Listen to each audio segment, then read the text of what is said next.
Hello everyone and welcome to Arcane Focus D&D for episode 99 of Magic at Mostead. What? One away. And we definitely are going to have episode 100, which by the way things are going, it might be our part one of our finale. I'm not sure how long things will go.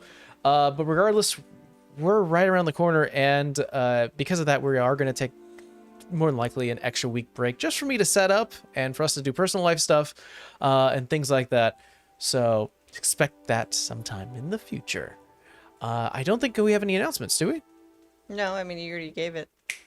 Yeah, I'm doing my due diligence. I'm your DM Mike. Join with me are my amazing players. We have Amber, Temple, and Steve. Please break down that legalese. Hello, everyone. My name is Steve. I am a community manager with Wizards of the Coast, and I just want to let you all know that any thoughts and/or opinions expressed on this show are that of my own and not to be taken out of context, however dumb they may be, which most likely they will be dumb. Yes. Just saying. Well, given the fact that I am in a room with the Beholder by myself. Oh, yeah. It's a lot worse than you think. Oh no. With that all in mind, are you guys ready?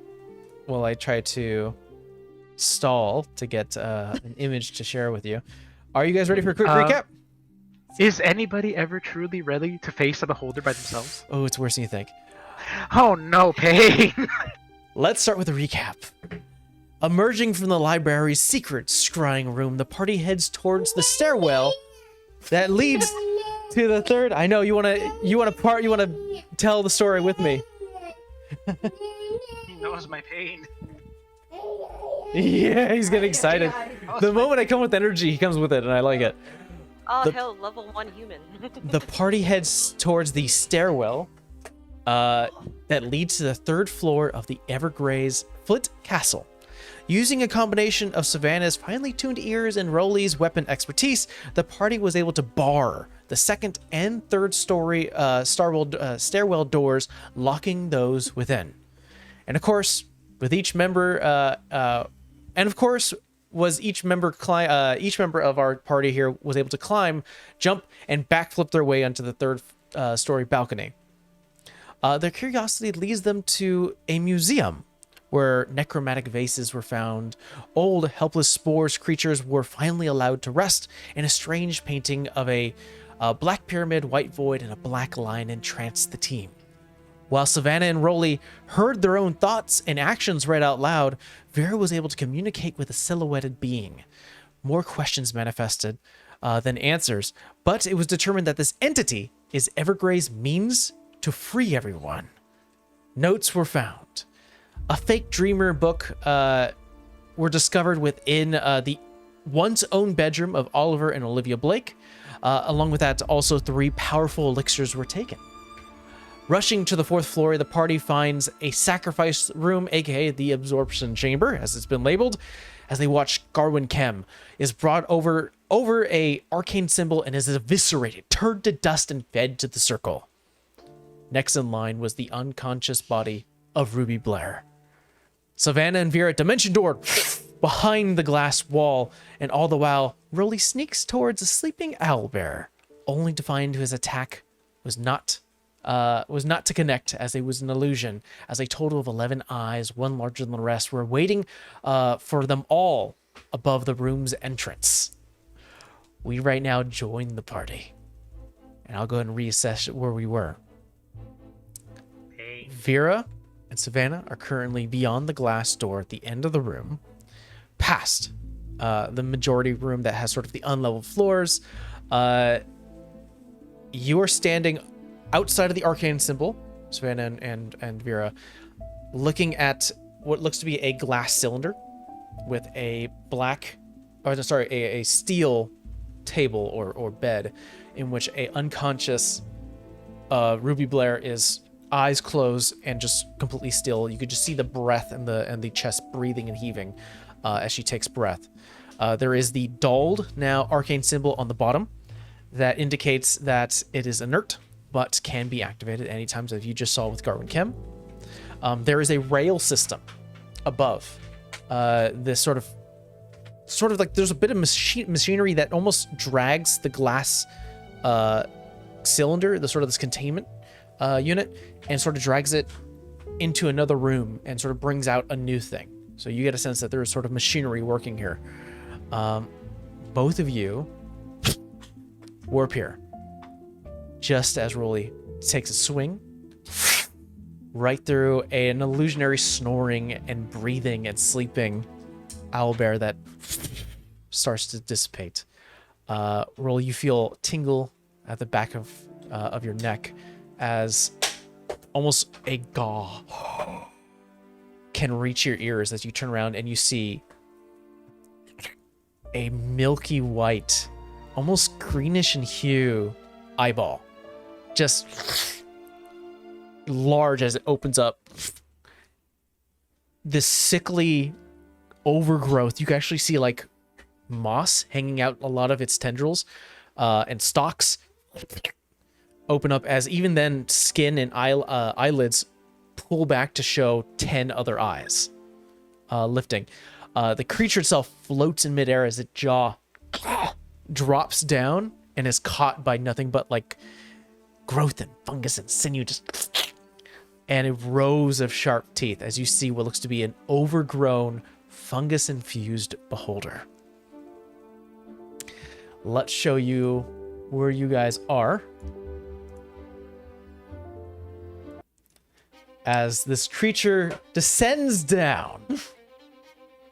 I would like everyone to roll the initiative.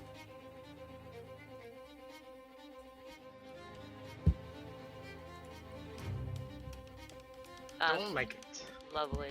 10. 10. Savannah with a 10. Really? Okay. 14.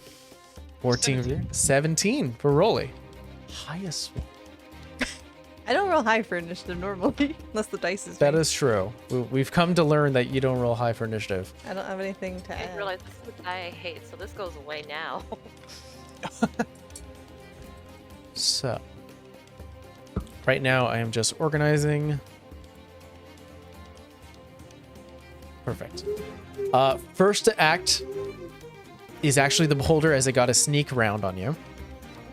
As you fell for the trap, swinging your axe down, and then we'll get into regular initiative. It is going to rocket. You sort of turn at this moment as you just see the eyes, everything start to lift. Vera and Savannah, you look, it's beyond the glass. It's transparent, so you can see all this happening. This creature just gets faster and faster, getting closer to Rolly, as it's going to try to make a bite attack. And as it does so, you see black ichor, something very familiar to you, Savannah, spew out. Oh, boy. Can we call Zigmore and be like, can you come get your lapdog? Thanks. I don't know if this hits. 17? That That doesn't hit, right? does not hit. I rolled with advantage and I got real low. Rolly, how do you dodge the initial jowl of this thing? Well, given that I got surprised and that I did not expect to see an eye and a just jawing maw of teeth, instinctually danger sense kicks in, and I just, no, thank you. Yeah, your axe goes down into an illusionary owlbear, and that feeling in the back of your neck, you turn, you see this figure starting to rush towards you, and you dodge. It does not make contact. We're gonna go right into initiative. Rolly, you take off first. Great. It doesn't make contact. It's a beholder. Never mind, beholder goes first. No, God, no. Pain. Okay. Well, fun.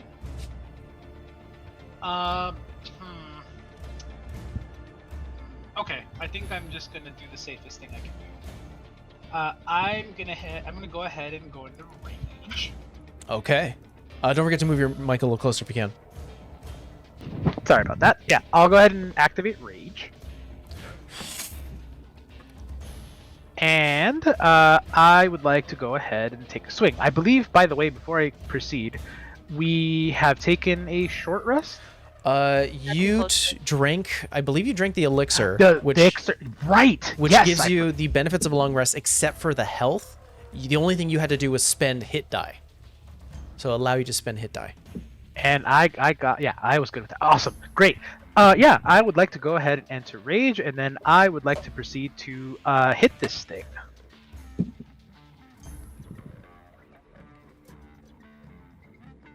That's gonna be a 28 to hit. 28 hits. Great. Let's see here. I believe I had.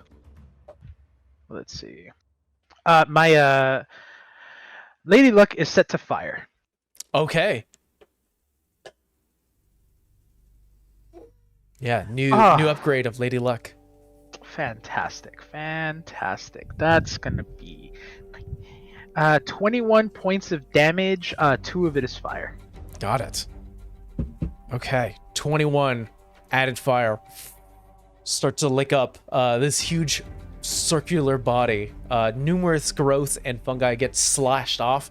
You see it already starting to cauterize what little skin is underneath. Fantastic. I would like to go ahead and proceed with my second attack. You may. This one will be as great. This will be a 23 to hit. 23 does hit. Fantastic. Huh. I rolled the same thing for damage. That is going to be another 21. 2 of it being fire. Oh, I okay. rolled those 2 dice. How did I get the same thing again? 42 points of damage in a single turn as you...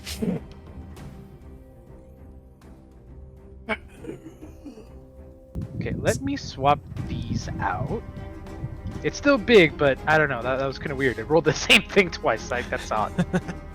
No Okay. worries. Any other movement you have? I think I'm going to stay right where I am. Hello. Okay. It is now going to become the lair action. Savannah, Vera, you start to see the arcane symbols start to Oh, fun. light up. You see that there are 3 inland circles, sort of like these 3 overlapping runic tracings and lines that make up this arcane symbol. One of them beams alights right now. Vera, you're up. Okay, good. Can I do like an Arcana check to see if like Dispel will even work on this, or like if I can glean anything about it? Yeah, make me an Arcana check. Oh, okay, that's pretty good. The hell's Arcana? Oh, 24. 24. 25. Sorry. 25. Can't Okay, I was going to say 25 would have been the DC. Okay, great. I think what you glean from a quick glance over the actual arcane runes that surround this is that a lot of it is, I mean, you've already seen sort of the cause and effect. When all of the lights, when all the runes light up, it is absorption time. Mm-hmm. I don't think you glean whether or not a dispel or not would work. I think what you get a sense of is that it's not like it's in line to something to... Think of it like a battery. There's something here that's acting like a battery, and it's holding anything and everything that is absorbing for for future use. Where the hell am I gonna find a battery? No, like this thing is acting like a battery. Oh, okay. I thought you meant like it had an additional power source. All right. I don't know if Dispel will work, but I'll try it.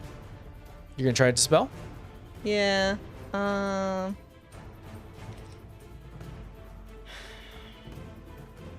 It's an action to use the lantern, huh? It is an action to use items, yes. I'm gonna try a 7th level Dispel. Okay. Go ahead and roll me a d20 and add your wisdom modifier. Jeez. Even that high? Yep. Damn. Oh, be nice. Do I want this dice? I just rolled an 18. I can roll crappy. Like positive energy to the dice. Hold on. Do I want it?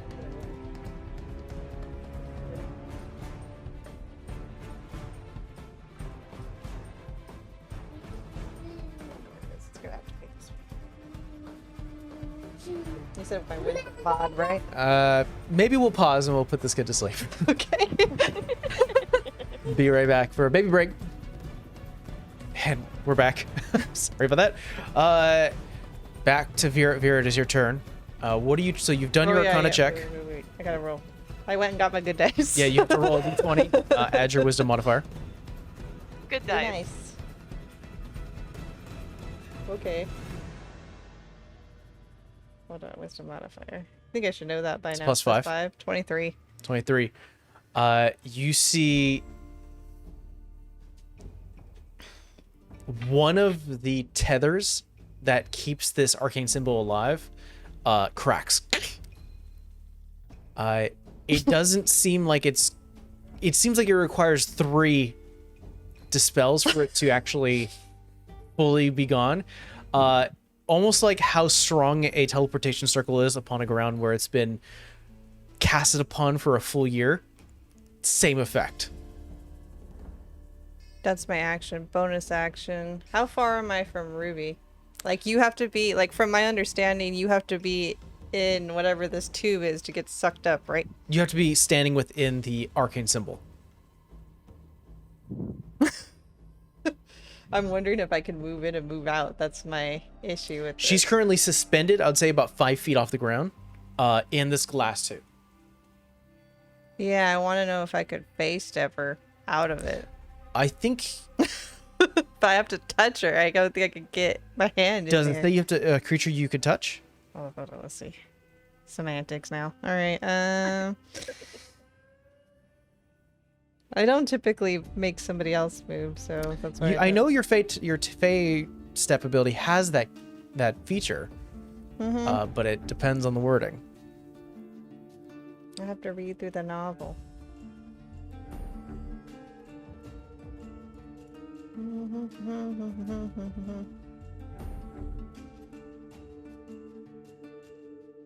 Sorry, guys. Okay, if you want me to look it up. No, here I found it. Okay. Oh no. It says when you can see. That you could see. That With changes things. I have to be within 5 feet. Okay, so But that I means could, you like, have to walk go. up and be like. You have to go into the arcane symbol right underneath her. So you have to take her space, and then whatever movement you have left will be your movement. So you would have to go 15 feet in, and then you can go like 15 feet out. Okay, It's 30, so that should be fine, right? Yeah, what's your Yeah. speed? that's my movement. Okay. You can literally run underneath her. How do you face step her out? I don't know. What is this little tube? She has like shackles or what? You see that there are like secure like armaments on her wrist and across her neck. It seems like those are sort of and across her ankles. Those seem to be like the main points that are shackled in. From what you saw from Garwin Kim is that once all 3 of the symbols alight, everything is released. The person is dropped to the floor where they have like a second realization where they're then taken. So she's currently shackled in. If there's any crack or little hole in this tube, I think I just touch it and then like a bunch of little like, I don't want to say Fey spirits, but like Fey energy goes in, like makes a little outline around her and poof, she's out. 30 Savannah, feet. you watch as Vera races, reaches up, touches the glass, and almost like how the guardian elemental spirits that attacked your family due to the corruption of being in the material plane, having the understanding and having more of a control, you're able to grab onto the places, and almost seasons and elements start to emit within the cracks and pulls her away. I think you have 20 feet or 30 feet to teleport her. 30 feet. 30 feet. Where do you want to put her? I'll put her next to me. Okay. Do you go back to your original space, or are you going somewhere else? Is there like a lever or anything else in this room? I'm definitely not staying in that circle. I'll say that you wouldn't. You were done your Arcana check. Maybe in your next turn you could try to look for something like that. Okay. I mean, I used my movement to get back out, so it makes sense that I wouldn't be going anywhere else. I'm asking where you're going. Like where I was behind Sav, because that's where we did the movement calculation. Okay, so so then she I'm can gonna go right next in between us. She's right there. She is released from the containment pod, and immediately she goes, and you see like there's all of the blood in her face just sort of drops, like a realization of what just happened, and then, what's going on? We gotta get everybody out, and you're in a sacrifice chamber. He looks past you, goes, ah! And looks at the creature that's currently fighting Rolly. And we kind of gotta save him so he doesn't die. It's okay. It's okay. It's okay. Just stay right here. Don't go in that circle. Yeah, it's okay. We've been worse. It's been worse. We got this. It'll be fine. Next is, now I can say the name, Isradox, the Queen's Eye. Being the only creature within the room with it, it's going to use all 3 eye rays against Rolly. And while most beholders only have 10 eye rays, this guy has 20. Meep. Ooh, okay. Let's do it in order. That's Uh-oh. nice. That's nice. And that's nice. First one, the eye stalk. And I think from adventuring and your experience with the Dreamer and learning about beholders, at least for a certain extent, one large eye that casts sort of like an anti-magic cone. It's not working right now. It's pure milky white. There is no magic anti-magic cone light. However, all the little eye stalks has the milky white irises that make up the eye. Sometimes they flip and you see a second iris. So one eyeball with 2 irises. Like The a first weird one, goat. you see it turn, and a bright, almost black and lined with pink ray reaches out and needs you to make me a wisdom save. Well, it's a good thing I'm good at those. He said sarcastically.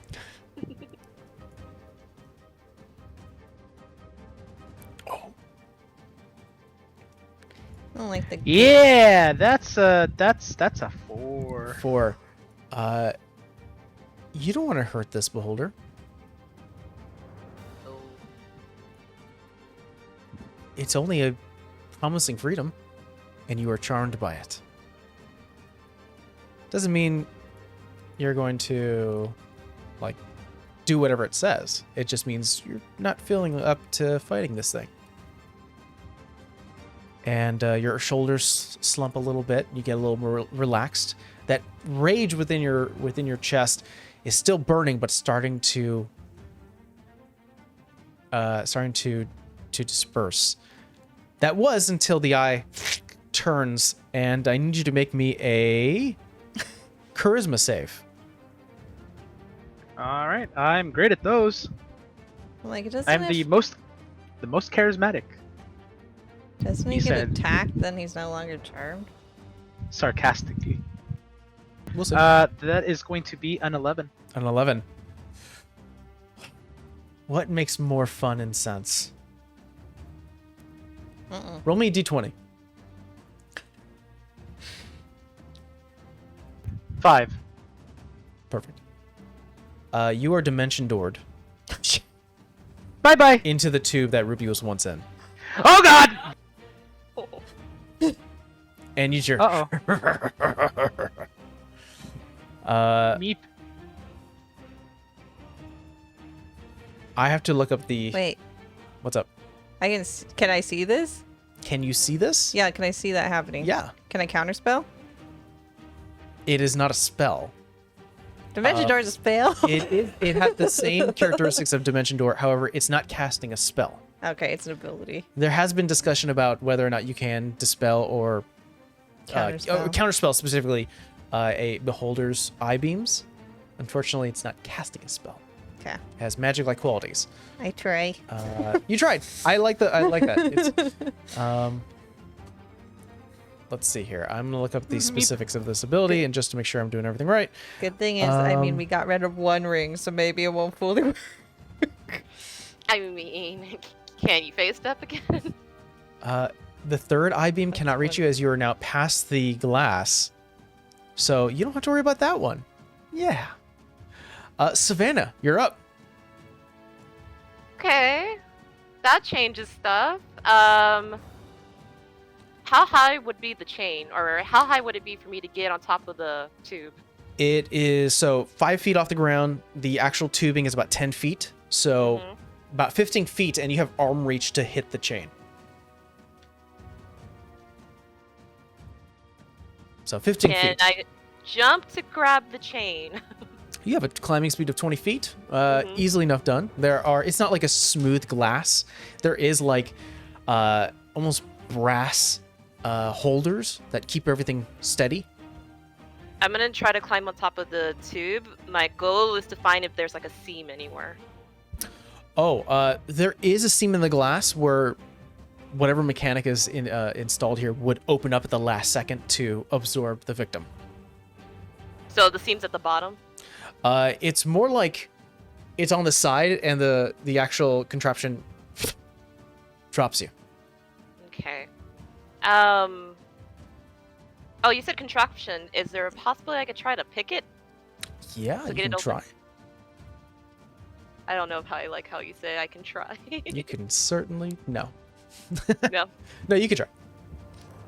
Give it a shot. Certainly. that is going to be a 23. 23. This is less of you picking a lock and more of you trying to jam something in and trying to mess with the lever or the hinges to sort of pop things out. You jam your thieves' tools, trying to get like that one tool that is able to slip through tiny seams and cracks, trying to... You get a little bit of the glass starts to... You have to pull the tool away before it snaps. I'm trying to think of anything else I have that can help the situation. I don't have anything else, so I'll end my turn there. Okay. Rolly, you are within the tubing. It is blessed. tight enough where I don't think you can get a full arch of a swing of your axe. Meep. Meep. I'm in danger. Can I attempt to hit even if it's not a full arc? You can do. I wouldn't say with your weapon because it would have to thing where you have to like lift it up and attack. You are in with it like in a closed space. You're like in a closet, like a very small closet, like a side closet. You're just. I will allow you to make an unarmed strike, if you wish. I will do it.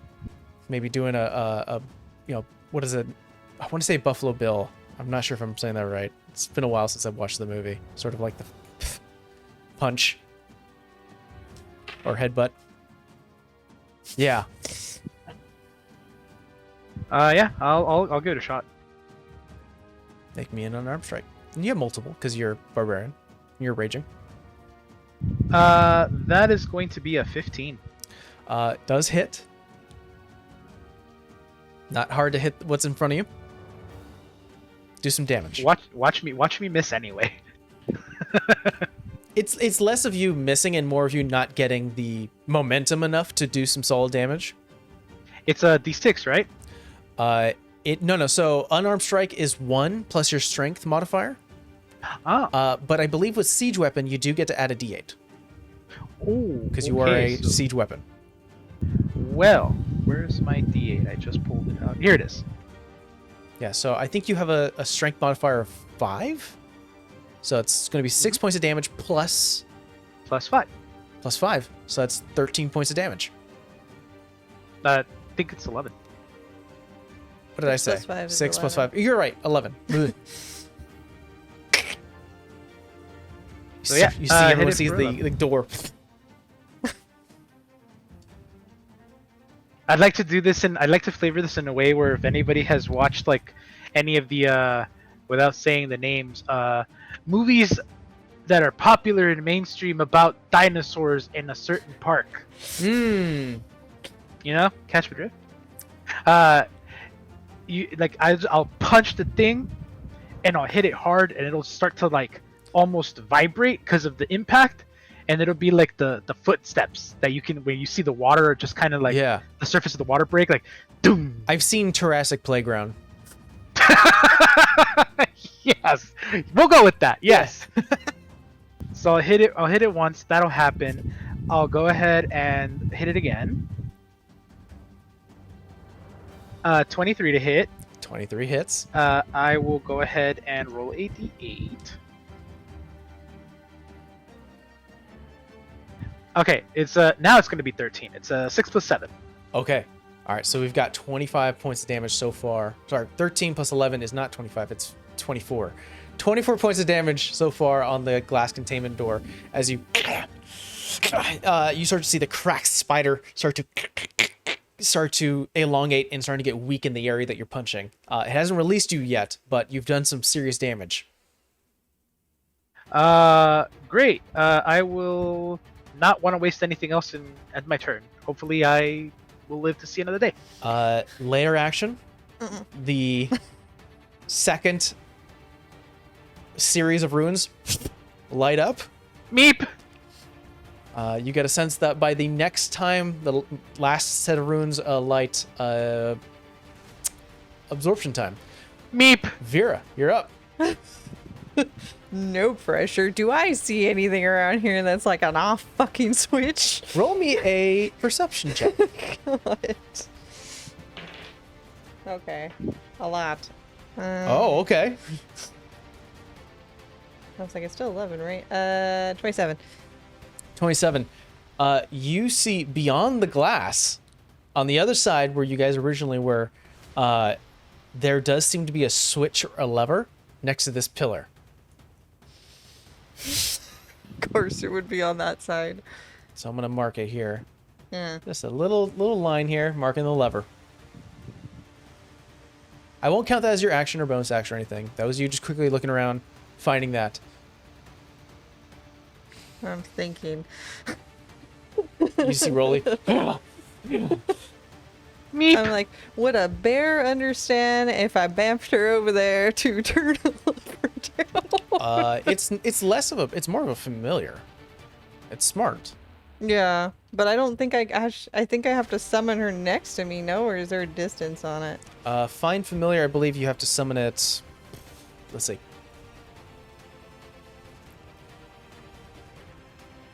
And she goes on my turn? You have a range of 10 feet. Yeah, it's not far enough.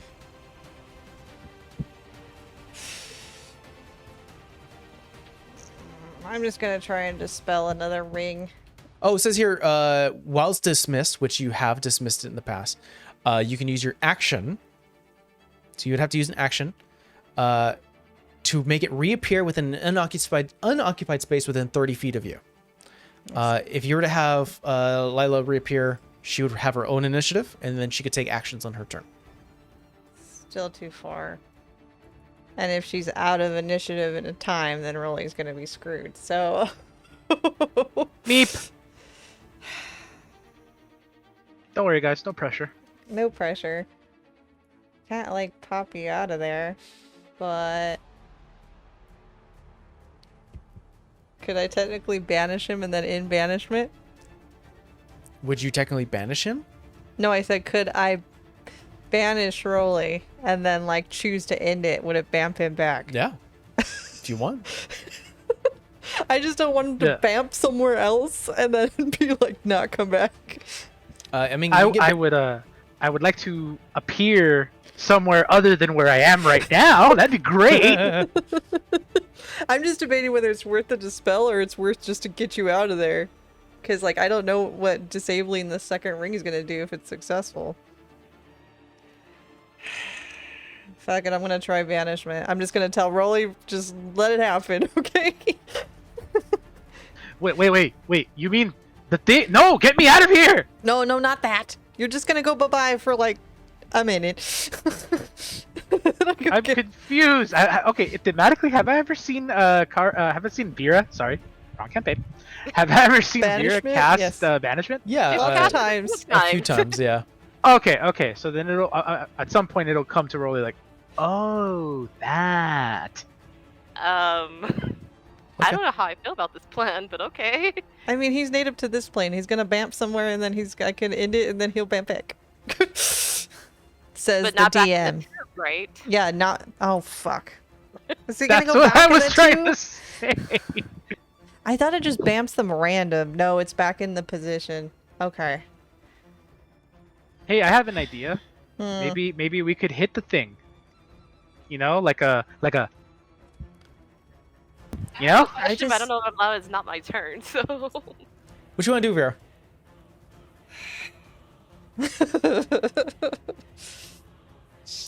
Fine. Technically this is a bonus action. I'm gonna cast Holy Weapon. Okay, holy weapon. Got it. So I believe you carry a mace. Yeah. All right, that starts still light with radiant energy. And I'm gonna try and hit this thing. Roll me attack. It's fitting that it's Uthiel's mace. Okay. Man. 26. 26 hits. Okay, what does Holy Weapon do? I like how I played this. Yeah, you casted the spell. You didn't know what it does. It does an extra It deals an 2d8. extra 2d8 Radiant. radiant damage upon hits. Okay, so Yeah. I'm gonna roll that first, and then I'll roll the bludgeoning damage. To be fair, I don't really use Holy Weapon on myself. It's been on Rolly most of the time. Or Savannah. Okay. 1 plus... What's another d8? So 10 radiant, Okay. d6. Need all the fucking dice today. Where is it? Okay. Oh, lovely. Plus 4. Plus 4. All Roll a right. 1. The glass. You actually see, as you pull away from the mace, you actually see the spikes and circular indentation at the end of the mace has created a small divot and dent, crushing the glass even further, making it even weaker. It hasn't given up just yet, but you're chipping away at it, I know. doing pretty good. I'm gonna step out of the circle. You're already out of the circle. Okay. And then be like, well, we gotta get him out, but I'm also looking at Ruby, be like, if you got anything to help I see. Yeah, you would have had to run into the circle, hit it, run run back back. out. Good point. Good point. Yeah, Yeah, you're out. You're out to of the hit circle. it. Mhm. It's not spiritual weapon. So that's it. Okay. Not that great. Could have been worse. You start to is- hear yells from outside the door. Oh, swell. As you get a sense that whatever guards were locked away have gone and done their due diligence to try to find the intruders. But they're still a ways away. It's now the Beholder's turn. Meep. I mean, you guys he can't really get you from beyond the glass. Oh, don't come in here. We don't want you. You can get in the circle. I think what he's going to do is that he's going to float to the lever and just await. He's going to hold an action. What a dick. Oh no. It is now Savannah's turn. Somehow that's worse. Some reason this terrifies me more.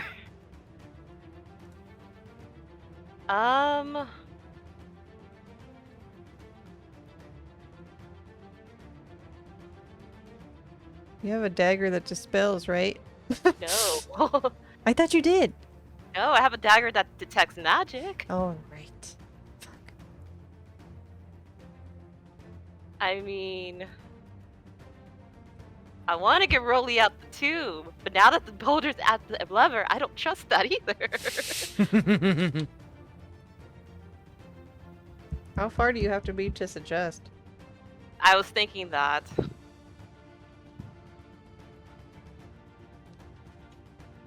I feel like we got gifted some shit that we're not using, but maybe I'm not remembering right.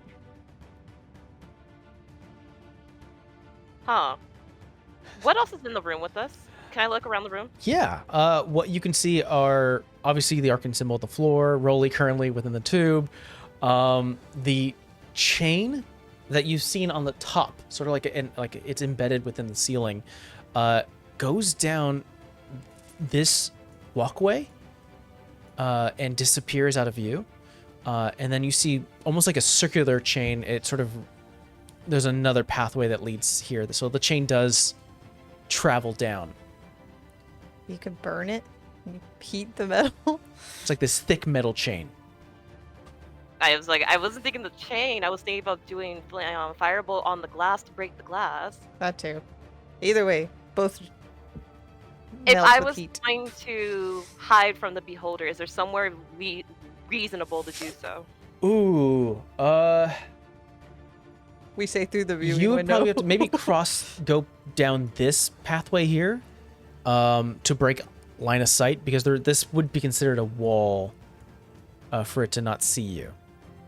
You see that like one eye stalk is looking at the lever, the giant eye is looking at you guys, and numerous eyes are just sort of constantly surveying the area. Sorry, checking things. You said right here? Yeah, so you would have to go like 25 feet just to break eyesight. Okay. Okay, that's not gonna work then. Sorry guys, I'm gonna have to go with the original plan. I think. Leap. I don't think you're going to be apologizing to me.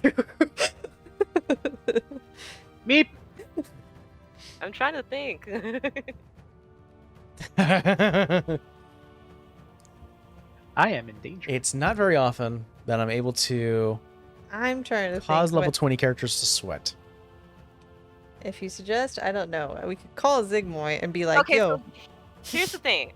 I could do suggest, but I wanted to hide to make it a better chance. chance. But I'll be too far for that. So I think it Yeah, may not there's- work. I think he also may be immune to charm. It's a room length wall of glass, and he's kind of able to. The only thing that's really there is, yeah, it's kind of there's nothing there to hide. At the moment, even if I like duck, oh, because he says like sealing the floor, Sealing the floor. glass. Never yeah, mind. that's why when you guys entered, you saw the Arcane symbol on the floor, so you're able to see that. And Mage Hand can't go through glass, right? Unfortunately, no. Go through and slap the beholder and be like, let go with it. It holds the lever up. No, don't pull it down. It's like, no, you don't.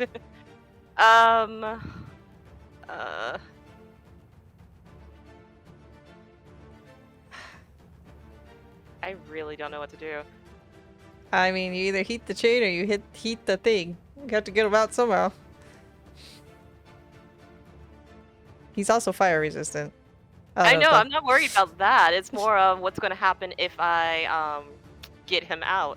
All right, I'm gonna move 5, 15, 20 feet back. Got it. Well, 25 feet back.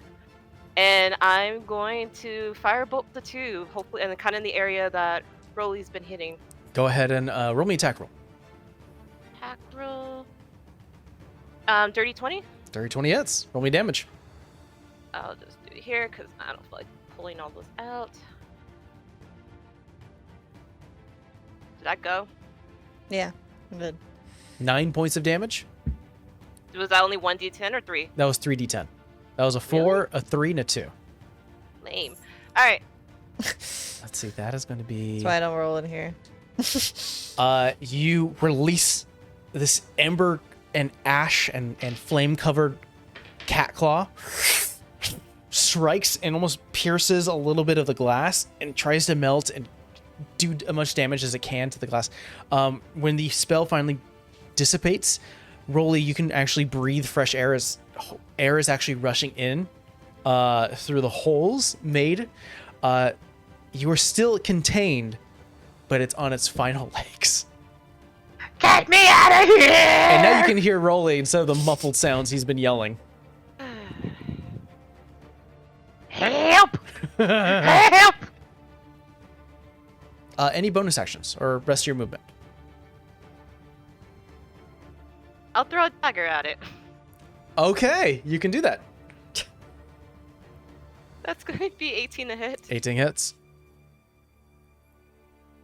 And that's going to be 5 points of damage. Right after the fire claw has released, dissipated roll, you yell, and the dagger, and you look down, and it is an inch away from your chest. As you're like, oh! You just put your hand in to, like, maybe move it a little bit, like hitting the edges, and the moment your knuckle hits against the glass door, it shatters. And you're able to fall out if need be. Sweet, sweet freedom! Run.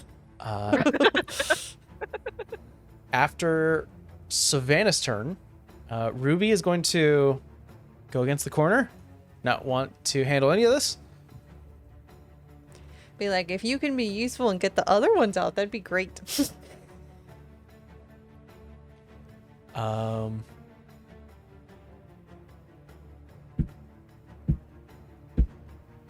now we stumped the DM. That's not good. Oh no, that's never a good sign. We broke it the old-fashioned way. I would like everyone here, just roll me d20. Oh man, I don't like I this. didn't And do you don't know. nothing. You don't know if I it's didn't low do or anything. high. I fell into your trap. What more do you 15. want? 15, that's a It's okay, pass. I'm right in the middle. 10. 10, that's a pass. 4! That's a fail. Oh no. I fell into your trap. What's more? What more do you want? As the glass breaks, you're still standing within the tube, really. You have to, on your turn, you have to get out. You feel something move as the chain above you like a second pair starts to rushly starts to pull something from beyond as the lever has been switched, as the beholder's been holding in action, and Bringing somebody else in there. you are knocked out, and instead No. Torres takes space. Vera's Oh, fucking God. pissed. She is pissed. Rolly, it's your turn. So the thing is shattered, right? You can jump out if needed. Wait, so we traded places? So essentially, you were in a tube standing over this arcane symbol. You got rid of the glass, and you can literally jump out if needed. Then you hear something. You look up, and you see the chain above you start to quickly push you along. You look to your left, and you see a secondary tube in containment, holding Torres slam into your tube. You grab onto the edges, and you are thrusted outside of the arcane symbol. And Torres currently is just unconscious, chained up, eyes like head down and awaiting. Okay, here's an idea. Do I have to use an action to get out of the tube No. and or up? No, I'll say that it's not even a movement. You can literally just drop down. Gotta break that chain. Fantastic. I come down. I cut immediately. Can I see Torres in there? You can. Perfect. I'm gonna come up to the tube. Can I reach the chain above it? You have springing, spreading boots. You can definitely jump up and get it. I'm gonna jump up and do an airborne hack and slash. Against the chain? Mm-hmm. Roll me with, I'll say since it's like a precision attack, roll me with disadvantage. So I would like to roll as a reckless attack. Then you straight roll. Straight roll. It's a do or don't. 50-50. Woo! So you go 5, 10. You go 10 feet to do this. Aw, yeah. Aw, yeah. That's gonna be a 25. 25 hits. You. Can I have it roll me a strength save? Oh, Could I have it roll me a smart. strength save? Come on! That's real smart. It's Yeah. not a creature though, so I don't think it does. I mean, could I just do I'm that ability? not going to anyway? roll a strength save. I'm just going to roll a d20. This is more... I'm going to say a d20 plus 5 on my case. And this is because you're fighting against the machinery. He is a siege weapon. I'd like to point You know what? I think because you know what? Good point. Because you're a siege weapon, I'll give it a +2. What's the DC has to beat? It has to beat a 18. Okay, so it needs to roll a 16 or higher. It needs to. That's a 13. Woohoo! That's really smart. You have the push ability. Yeah, you slash and shoulder check it at the same time, and outside of it goes right across where the lighting ruins are. Where you're standing in this empty circle is where it absorbs. Shove her back. So you actually hear like chain almost like breaking, and not exactly breaking, but moving against what it was designed to do. It just wow, that's smart. And then you can take her place, essentially, sort of move this way. I'm still in the circle though, right? You are technically, you can move 5 feet out of the circle if needed. You can go like right here. Sweet. Then the next thing I'm gonna do is, can I see where that? I'm assuming there's a major chain that's moving everything along, right? Yeah, it's on the ceiling. How high is it up? The room you were just in had like 80-foot tall ceilings. The one you're in right now is like maybe 30 feet. Would jumping be considered an action? No, I wouldn't consider that. Would be making use of your movement. So you went. So Okay. you were here. You went 10 feet. This 10 feet does not count because that's part of your ability. You moved 5 feet to get out of the square. So you have. What's your regular movement? 40. 40. So you have 5. 40. What is that? 25 feet of movement left. I also have the boots. Yeah. That helps in any case. Helps you get additional height. So I think you have 25 feet left worth of movement.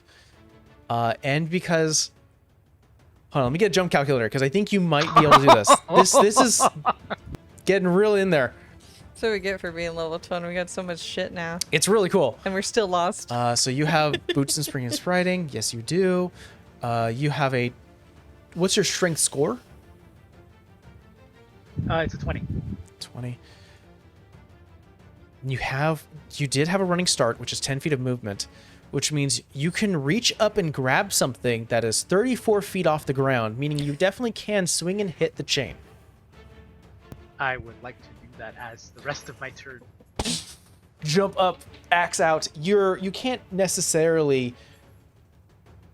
You could technically grab the chain, but you're aiming to hit it. Yeah, your arm. You have arm length and arm. You have a reach. You can do it. My intent is to break that chain. Roll with disadvantage, but you're doing reckless, so straight roll. So many rules.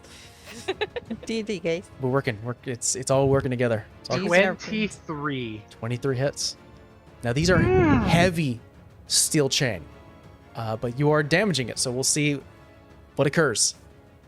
Is it also a structure? It is. Siege weapon. So you can add that extra D8. I feel like we just need to Alright. put a shirt on Steve that's just Siege weapon. Siege weapon. Siege weapon. Okay, thanks. Alright, where did my D? There it is. Okay, cool. It should say in the back, I8 structures. Or H8. Okay. Hopefully this will do it. That is going to be 13, 5, 18. Am I still raging or did my rage go away? You're still raging. Technically, yeah. I'm still Yeah. raging, so yeah, perfect. So that'll be 18, 2, 25. That'll be 31 points of damage. 3 of it being fire. The chain isn't cut. However, you do see that you do some serious damage to a link. Any broken link on this thing was going to cause this entire thing to fall down. Yeah, you get a sense that you severed it halfway through. And you got to cut that last half to get it all down. I'm gonna regret doing this, but I think this will be the better thing to do. Remember, everyone, quote me. I would like to activate a bonus action. Okay. I would like to action surge. Action Surge does not cost bonus action. You could just do it. Well, Don't quote me. Yeah. I would like. You can still do it though. Yeah, still doing it, but mostly like I really was saving that action search for the other thing, the more pressing matter. Yeah. Yeah. All right. I'm gonna do it again. Would that cost movement since I'm just gonna be standing in place? Oh. Is that even possible? Tell you what, I'll allow you one swing and substitute that second swing to give you an extra jump. That is fair. That is fair. I'll take that. So you have one swing, and it does have an AC of 15, so don't roll bad. Well, it is a flat roll, so it's not a disadvantage. That's I will true. try my best. That's true. Be nice. Be nice, dice. Those are applause. That's pretty good. This is the best I can possibly do. Because if a nat 20 doesn't do this, I don't know what will. So you did 31 points of damage last time. Mhm. As I mentioned before, you cut half of it. It has HP, this heavy, thick chain of 60. So you need to hit 29 points of damage right now. So you get to add the D8, which is doubled. You get to add your brutal critical. And of course, all the dies that you roll for your axe and Lady Luck. Oh my. I think I might have this. I hope. Fingers crossed. So the magic number's 29. Magic number's 29. You get to hit 29 points of damage. It's a hefty chain. You get to, since you're attacking the main chain, what more than likely will happen is that any other They're all just gonna draw. person who's contained, wherever they are, everything's just gonna fall apart. Almost like a bike chain that has been released off of one gear, everything just drops. We're gonna have to find them all. That's All right, I have a total amount of damage for you. What'd you get me? 38 points of damage. You drop down after taking your first swing, and you see the link that sort of links around. It just, and you see hanging on the edge is the other link, just taut, not exactly falling. You jump up once again, slow motion. You cut through that top link, everything, and you hear a loud clatter beyond sort of this hallway and this hallway. I would say Savannah being the closest one to that hallway, you can actually hear multiple things hitting the ground. And the beholder looks pissed. Sucks. I'd like to use a free action to look at the beholder and do this. Thanks for the help, buddy! I wouldn't piss it off. It's gonna die, or we're gonna die. It's that simple. There is no gray here. It is black or white. Either it dies or we die. Is that your turn? That is in fact my turn. Yes. The layer action goes off. The arcane symbol, third one, lights. You see almost like a sparking as the dispel that Vera did. Two more dispels and this thing would have no chance of even going off. But it hits the ceiling, doesn't catch anything, unfortunately. I'll say, being the closest in here and you're being the only one who rolled the Arcana check, Vera, you get a sense that even if you were to cast a spell outside of this glass, it wouldn't take effect, as whatever this glass is made of is to hold in this arcane blast. So saving yourself some resources, getting that knowledge. Rolly being the more southern, there's a door that right here that leads out.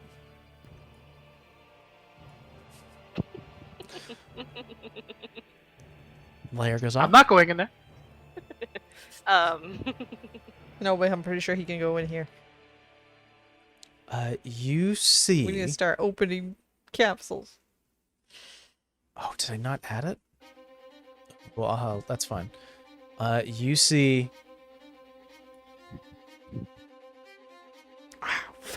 Several mages and a Genesis member rush in. They both look at the now fully enraged Beholder. Oh wait, did I mark 2 or 3? There would be. No. 3 of you guys. 3 of them have emerged with a Genesis member. They look at the situation in shock. It took them a entire turn and dash to get into the room. They start to yell out, "Intruder!" And on their next turn, they have things to do. We gotta do. That's nice. No, they don't. After another Beholder's turn. Beholder's gone into a blind rage now, as you've ruined Did I do its contraption. Oh, It's going to fly over here.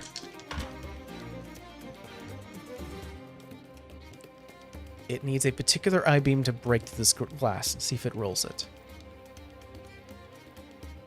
Okay, nope. And nope. No. So that means I need to do fail, fail, success.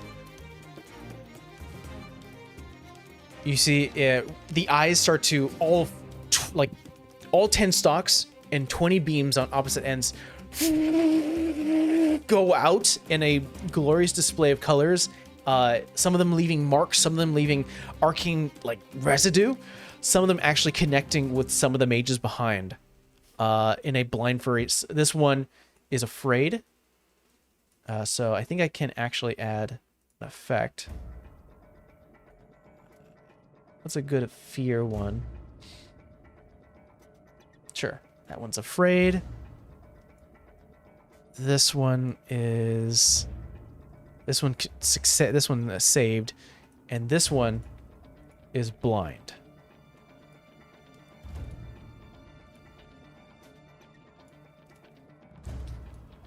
So on their turn, something happens, but this guy's gonna bash against the glass. As Vera being the closest to the glass, you see the glass go. we need to guys. We need to go. Angrily trying to bust the glass. Savannah. I mean, Oops, why is this guy here? Go get people out. there's all these people here, but I know my duty. I will use. Well, use my 40 feet to get to the first. If that's close enough movement to get me to the first canister. Where at? Down this hallway, because I'm assuming I heard them down this way. Yeah. So you can go up. So you have 40 feet of movement? Mm-hmm. Okay, so you enter there, and I'm gonna go and show you what you see. This is my first time using roll 20, guys. Hopefully I'm doing things right. We'll see. I mean, I don't see nothing other than the regular map. So I think you're doing it right. How do I... Hold on, I gotta look up how to get rid of things.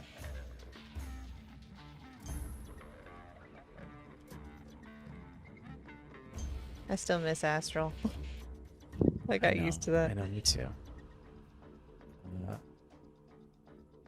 do I turn it off? How do you turn off Fog of War?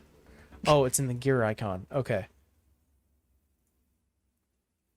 Is that right? Oh no. Oh. Can I just turn it off? There you go. Yeah.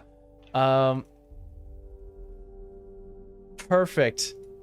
Savannah, you get 40 feet and you see your mother locked up within the canister on the ground. She's currently unconscious at the moment. I need to break the glass. The strongest thing I have, unfortunately, is my freaking firebolt. So, I already used all my movement though. I'll say, in addition to seeing your mother, you look to your right and you see Kat, one of the combatants from Ironside's competition, Thule, Moscow, and next after Torres was going to be Gina Lee. Oh my god. Alright, just because I don't want to have disadvantage of it, but I know it will work, I'm going to still use my firebolt, but I'm going to use... I know she was in the tournament. I can't think of her name. The one right Thule. here. Tuli. Yeah. Yeah, she's big. She's kind of angry. I'm like, I hate her in the tournament. That's going to be a 16 hit. 16 hits. I hate her in the tournament, but everybody needs to get out right now. Be like, I got you out. I need you to do me a favor, okay? Okay. That is going to be 14 points of damage. 14 points of damage. As I mentioned, these glass things have, or I'll mention now, these glass things do have 50 points of damage. How much did you do once again? It was 3D 3d10s, so it was 13. 13, got it. So these glass domes, each container has about 50 HP. So you've done 13 to this one. I need something bigger.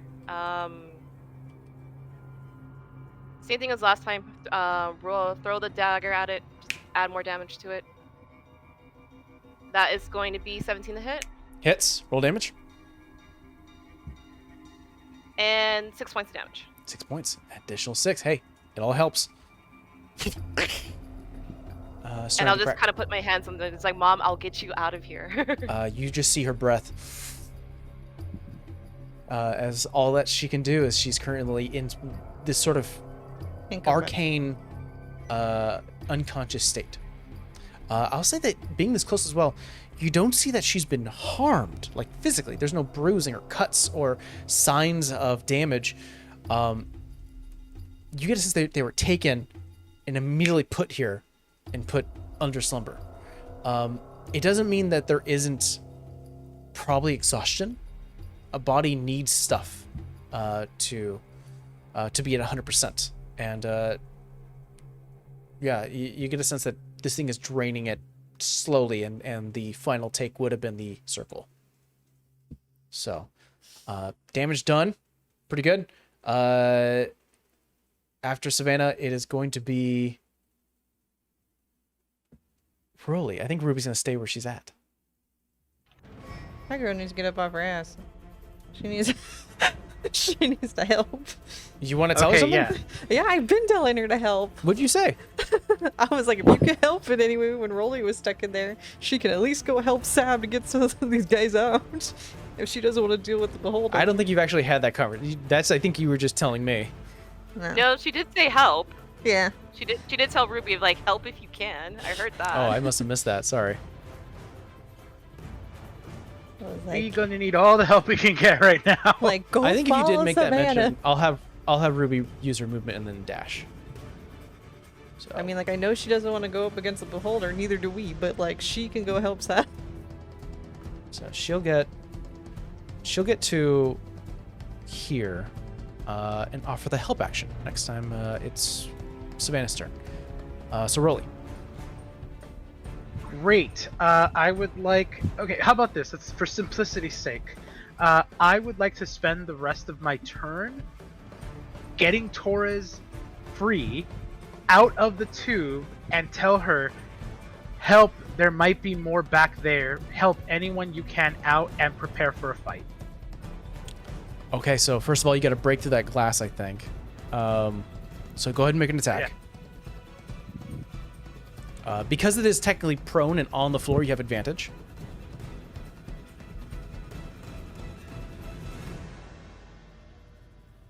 Uh, 22. 22 definitely hits. Go ahead and roll me damage. Alrighty. I'm also going to add 4 points of damage to the actual container that she was in, because it did fall some feet down. So there was some bludgeoning damage.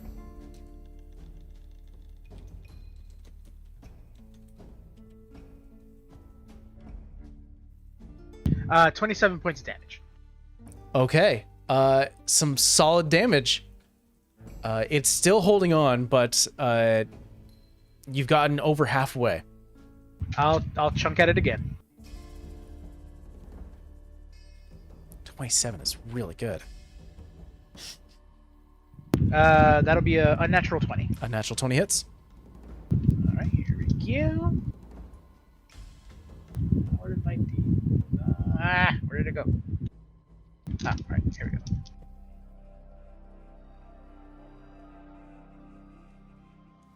I'm gonna roll that again because that was a 1. You can do that. Oh no, that's Perfect. Here we go. We don't want those. I know. 24 points of damage. All you needed was 19 more. As you see immediately the the imprint you left has already made a little hole in incisor, and you just crisscross it.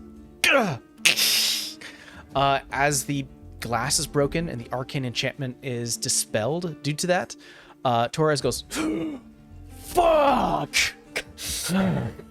And sits like trying to sit up and goes, "How the fuck did you get here, big man?"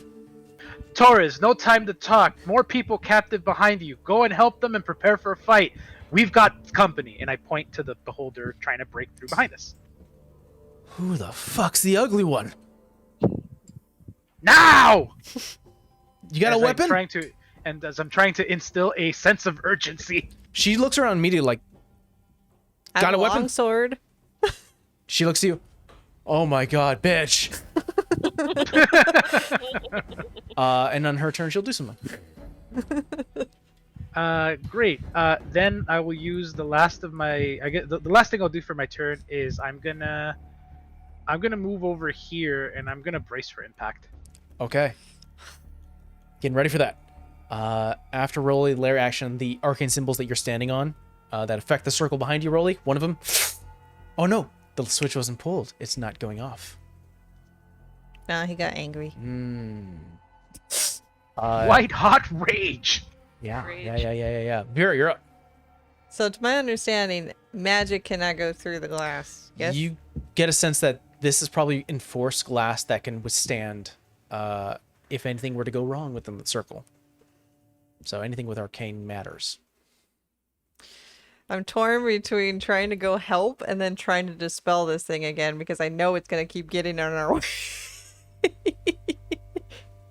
So if I can give you some advice, I think the dispelling is probably gonna be a good thing. I have a feeling that we might run into trouble in this fight, so maybe being proactive would be great here. Yeah, I know. That's why I was like, I feel like it's gonna bite us in the ass. Like it's gonna go off at the wrong time. How far is Torres from me? Let's see. They're 25 feet. Oh yeah, I can just get to the other side of the circle. Yeah. And you can step right to her. Yeah. So. What happened? There we go. Question: is it an action, a hand, or something? I'll say it's a bonus action. Okay, I hand her my long sword. Keeping the mace. Now I'm complete.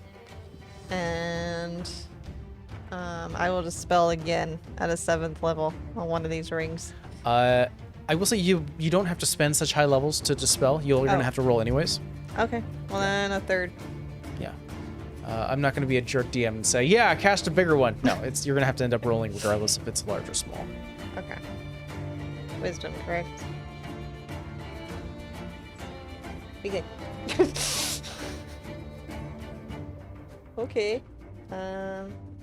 It's plus 5. 24. 24. The second ruin starts to fizzle out. I'll just back up. I'll just tell her, bitch, you better run, because my brother's back there somewhere. And I stand here with Rolly. That cutie? Whatever. Just go save his ass. Oh, fuck yeah. Oh, fuck yeah. I'm gonna look great when I do this, too. How do I look? Great. Great. Fix the hair. Anyway. She spits on her hand and just... Okay. After Vera. So first of all, this guy has to make another wisdom save to not be blinded. Fails. We love that for him. Ends up hitting a bit of the cliffside. This guy's afraid. He has to go to the other side. This mage goes, "What the fuck's wrong with you?" And the beholder's just angrily slamming against the glass. The eye beam starting to reconnect and about to fire off again. He's going to use his Tabaxi speed and climbing to get to the lever. And actually spend an action to pull the lever so that next time the layer goes, it'll try to charge up again. Beholder's turn. 3 more eye beams. It needs a particular one to break through this glass. Nope. Nope. Yes. That's the one I'm looking for. So, first one. I'm gonna have this guy roll a strength save. Nope. Another one. Oh my god! Okay. And the last one's gonna hit the wall. It's gonna go ding ding ding. First of all, the one who hit the lever, who was like, "What the fuck's wrong with you?" hits the lever. The layer action's gonna start going off, but you see him hold the lever down and then immediately becomes weightless. Starts to float in midair. He's like, "What the?" Gets telekinetically thrown across the room. I gotta look how much damage it does. Ooh. I know we hate the beholder, but I like he's doing the hard heavy Yes. lifting for us right now. Oh, actually, no, not this one. This one gets thrown across the room. I think he'll even hit the pillar. He's gonna take 9 points of damage. This guy here, the one who's been blinded, immediately goes, "Guys, what's going?" and falls asleep.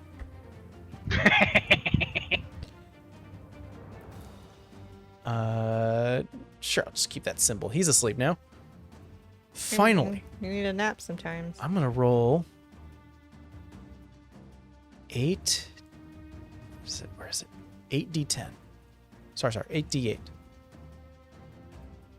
88. Yep. Is it blight? – 40 points of damage. You watch as the one eye looks at you, Rolly, directs the beam towards you, and shoots off a disintegration ray. Strikes the glass, and you start to see the glass start to turn almost gray. Like it had a light blue tint and starting to... The beholder smiles across its circular body and pushes its, like the top of its forehead against it, and the entire thing starts to shatter and break. There is no longer any glass between you and the beholder. Yay. Meep. It is now going to be Savannah's turn.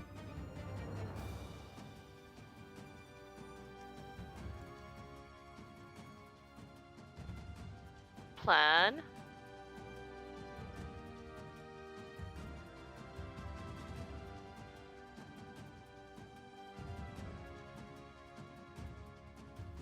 I am going, because now I have it, gonna cast Scorching Ray this time to break the glass.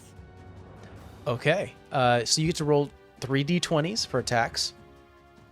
1, 2, 3. So 19, Hits. 18, Hits. 16. Hits. So now roll 66. Wait. 2, 2, 2. Yeah, 6. 66. Yeah, 2 times 3 is 6. 4, Math. 5, 6.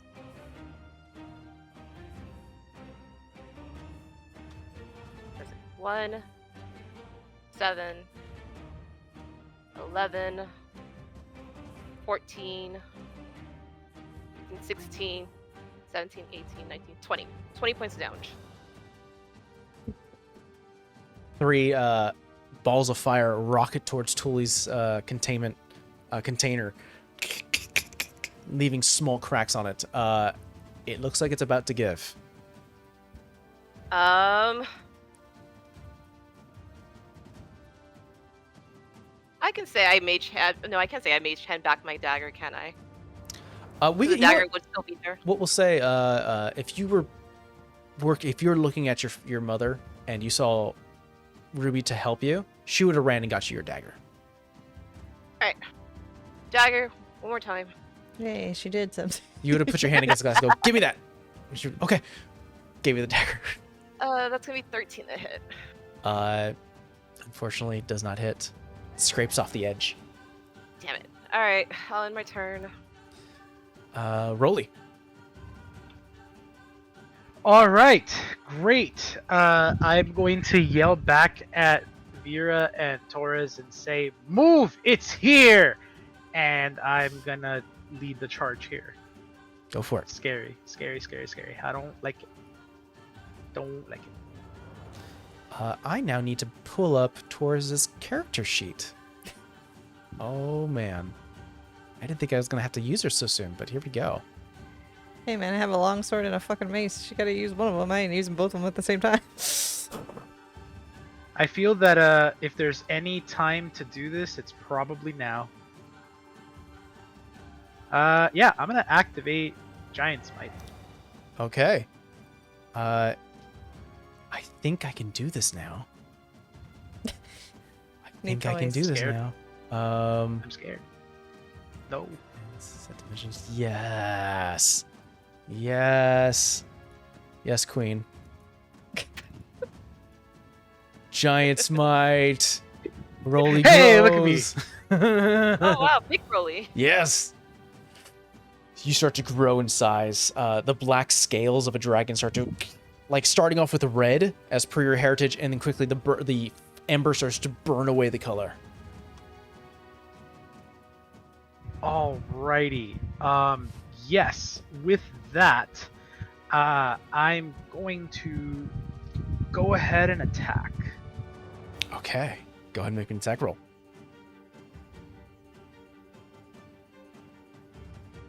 27 to hit. 27 hits.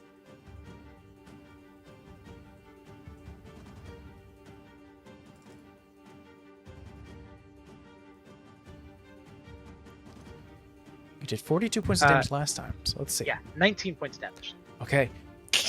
Another slash against it. I'll need it to roll a strength save. Okay. That's not very high. That's a 6. You know what happens. It gets pushed, and you take a giant kaiju fight happening here. I know, straight up. You have a second attack. Yeah, and I'll go ahead and hit. Ooh, 26. 26 hits. Oh my god. These are some high rolls, Rolly. 23 points of damage. It wasn't a nat 20. It would have been much better if it was a nat 20. Additional more strikes. You see each strike you do is almost like burning away old fungus and skin and bone. You actually have to pull away the axe. It almost gets stuck within almost like sinew. And Icarus, you pulls away. The eye looks towards you. Meep. Anything else I can do? Actually, hold 1 moment.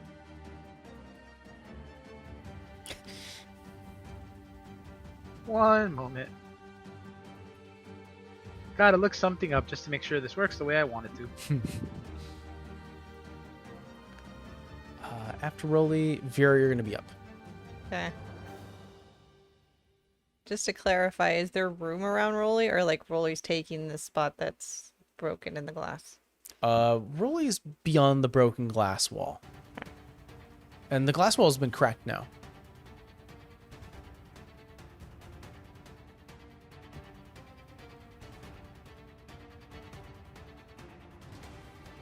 This just went big. Oh wait, did we push it back? You have pushed it back. Oh, we did push it back. Okay, okay. Yeah. Oh, that's right. I was there. Yeah, okay.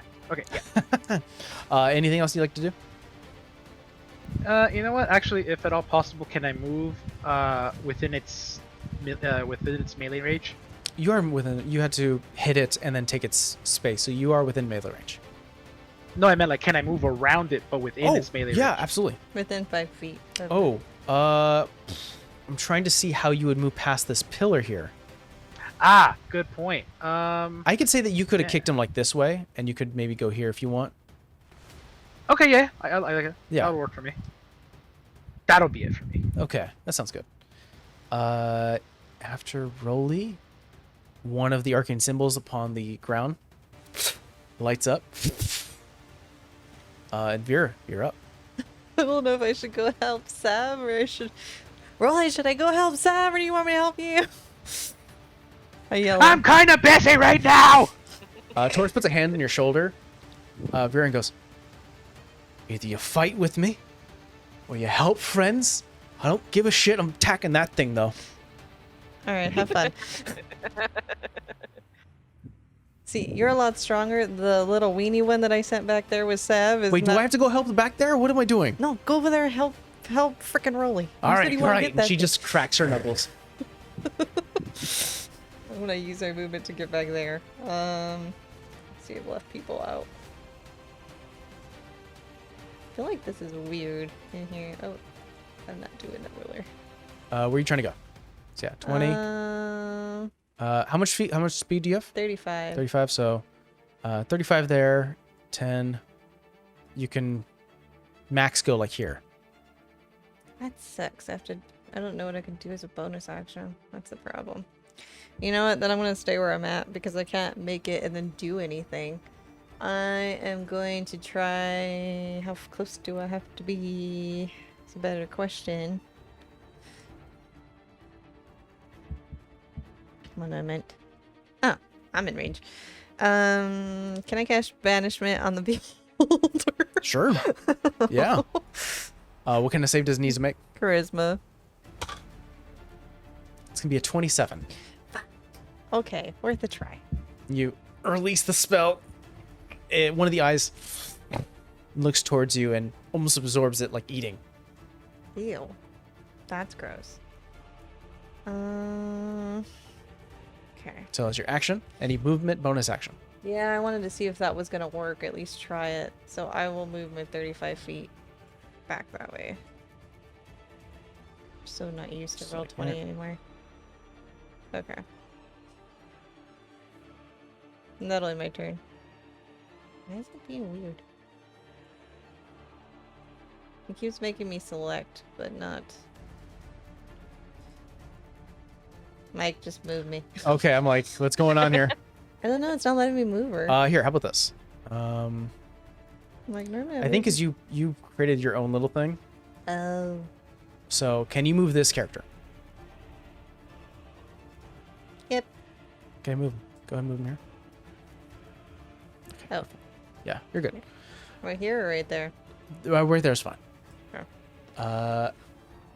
It is now going to be the one who got dragged across, telekinetically shoved. That tabaxi hits the floor.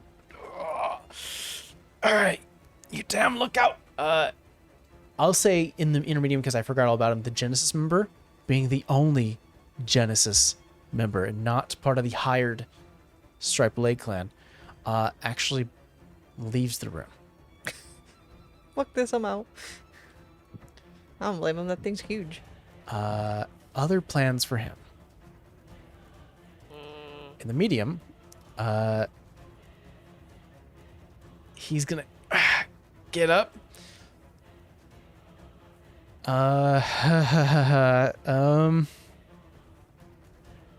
Yeah, he's gonna cast Scorching Ray on Roly. 15 to hit. Misses. 19 to hit. That hits, but as a reaction, I'd like to activate my Cloud Rune. Okay, let's roll the damage first then. And who are you transferring this to? Right over here.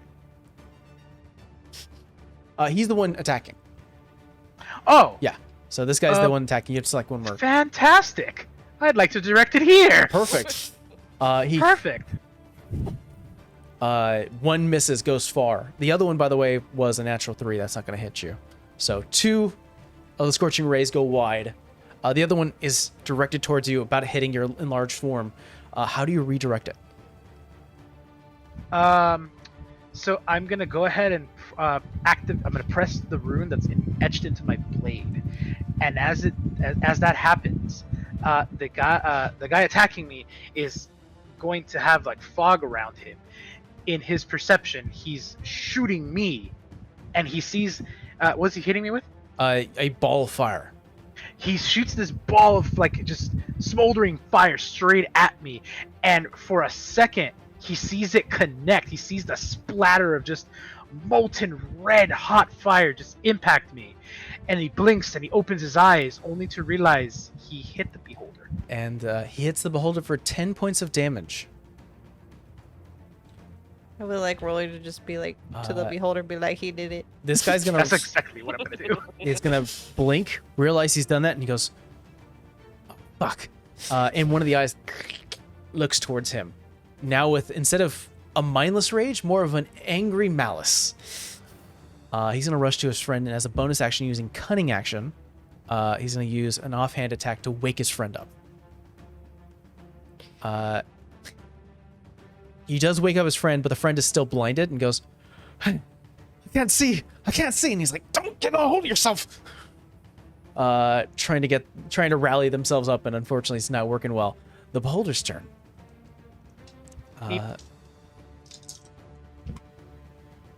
Ooh, what does that do?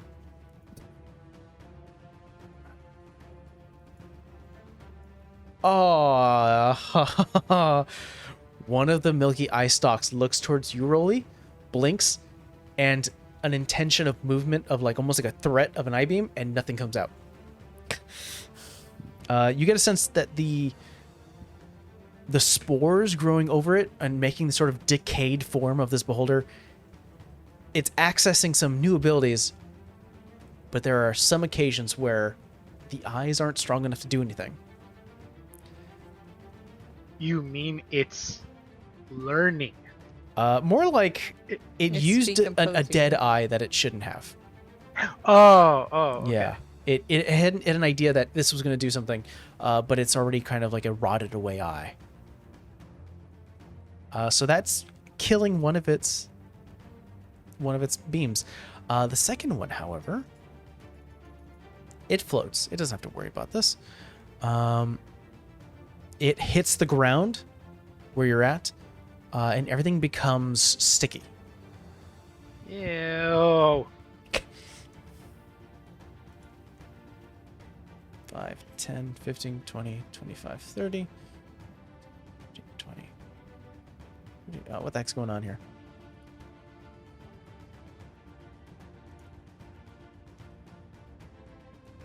It's okay. It's just that part where I'm at. Just don't worry about coloring that in. It's okay. I'm gonna be.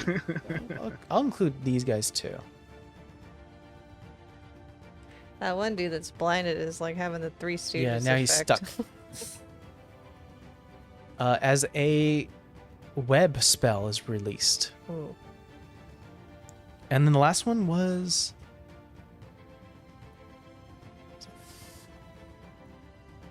Okay. Roll me a con save. Oh boy.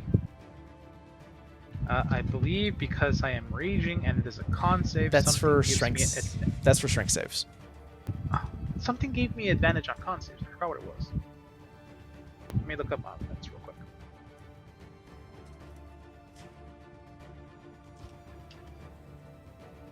Oof, rolled bad. Oh yeah, you're correct. Yeah. That is strength. You rolled like an equal number amount of 8s and 1s. I know. I got like an average, which kind of a shame. It evened you out. It kind of did. Okay, that's a nat 20. Nat 20. You take 14 points of damage as you feel one of the eyes looks at you with a sickly green ray, hits your shoulder, and you start to see some of the scales that you've now grown start to wither. As an aversion ray strikes your person. Gross. Savannah. Realize I kind of did something I should have did this the first time. I'm gonna cast haste on myself. Okay. Kind of forgot about it. That does cost an action to do so, but you have an action. That's fine. I'm gonna use my movement and I'm gonna actually run up to this tube and I'm gonna just use my sword to attack the tube. Okay. I'm going to say that you are the red as you are concentrating. By the way, is Holy Weapon, Vera, a concentration spell as well? Good question. But while that's happening, go ahead and roll your attack. It is up to an hour. 16 to hit. 16 to hit. 16 does hit, and it is a concentration. Vera? Okay, I'm going to mark that too. I haven't been hit yet, though. No, you haven't. But I'm just marking that you're concentrating. 9 points of damage. Let's see here. Yeah, just enough. With your sword as it cracks open. The generally mute, barely talking Thule drops down, looks at you and goes, "What am I?" We're in danger, but we need to get everyone out of here. So if you have something to help, now's the time. Looks to the right, looks to the left, and takes a moment to process. You're not sure if she's going to act on her turn, but is definitely like generally an angry fawn anyways. And I think maybe Savannah being the one who's been back here the most, you get a sense that everyone was taken, in whatever state they were at when they were taken is where they're at now. Thule does have her weapons on her at all times, and you see like a small hand axe on her hip. Torres was probably the only one who was probably like cooking or on a break and didn't have her weapon on her. Some people in these chambers have things and weapons and armor. Some of them don't. Somebody was the fuck asleep, and they were like, "What the hell?" It's like I was asleep. Yeah. Just so I can use as much action as I can, I'm going to run to Cat's tube and hit it with my dagger. Okay. Offhand attack. Ooh, nice. 19 to hit. 19 hits. And it's not gonna be much. It's gonna be 4 points of damage. Small crack on that happening. And by the way, you also have double movement if you ever need to do it because you're hasted. Anything else? That'll be it for now. Oh, also your AC is up by 2. Ooh, I forgot about that. Yeah, Okay, yeah. perfect. After Savannah, Ruby is going to... She doesn't have a weapon. She's just a politician who has sorcery bloodline, but nothing too much to help.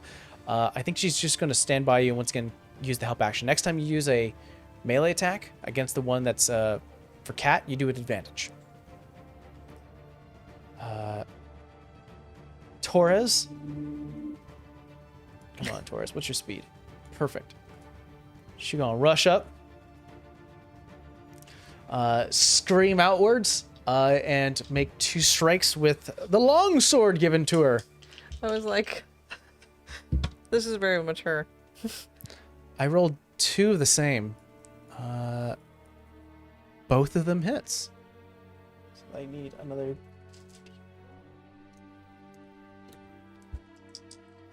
Plus 12. 17. 21 points of damage. Nice. As she Woo! strikes twice for 21. And because she is an Eldritch Knight, she's going to use a bonus action to cast Shocking Grasp. I put her in the right place. She's good there. So let's see if she actually lands that. She's more of a strength than she is more intelligence, but she's not dumb. Okay, it's plus 5. Natural 20. Shocking Grass is 2d8, so that means it's 4d8. Get him, Torres. That's already 9. Even though I'm gonna berate you when my turn comes, but go get him. An additional 19 points of damage.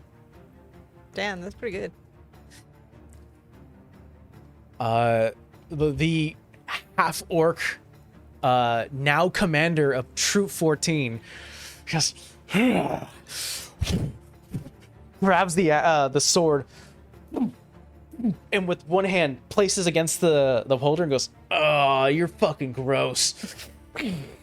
Just pulls away, and you see the electricity travel up the sides of the beholder. The beholder no longer has reactions because of the effects of Shocking Grasp. Woohoo. For Good job, this woman. round. She looks to you, Rolly, and Rolly being up this close now and seeing her in action. at least from the last time you saw her fight, she's not moving at 100%. She doesn't look 100%. There is some level of exhaustion that these characters have had being in stasis for so long, and just being in stasis in general. But she's still able to bring the pain, just to not the full capability that she once had. After Torres, Thule. Thule's gonna get out of the containment that she's at, looks to Yusuf and goes, which one? I just pointed Gina Lee. You see the blue one? Her. Her? Her at the end. The last one there. I think she's gonna look at everyone here and point to your mother and go, not that one? That one looks fighter. No, I know what I meant. Go to her. Fine, your decision. Goes up to there. And let me pull up Thule's character sheet. Oh my god, I didn't even think I was gonna pull her either. You did this to yourself, Mike. You did this. You gave us tools. We're going to use them.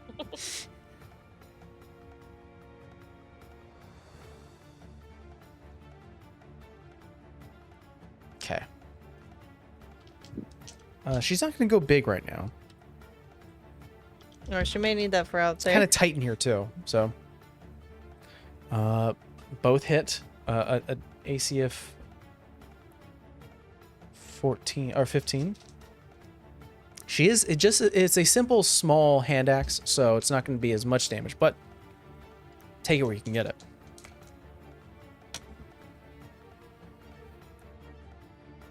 $16 points of damage. Working it like a tree, chopping it down. Gina Lee at 16. And that's where she's going to focus her energy at. Rolly. Okay, I'd like to start my turn with a free action that took place on Taurus's turn. Mm-hmm. And as soon as Taurus walks in and starts hitting, Many Eyes over here, I'm gonna say, Taurus, what the hell? I told you to go over there and help everybody. I got this. And she listens to me. She looks to you and goes, I don't know how you got so big, big man. But you don't fucking tell me what to fucking do. That I'm actually okay. So, in a normal conversation, that wouldn't annoy Rolly. Given the context of the situation, that's gonna piss Rolly off. So what he's gonna do is he's gonna take that rage and anger and just gonna put it into the beholder, and he's just gonna slash at the beholder. Roll 2 attacks. You know what? I'm gonna risk it. Reckless attack on both of these. Okay, I'll keep that in mind.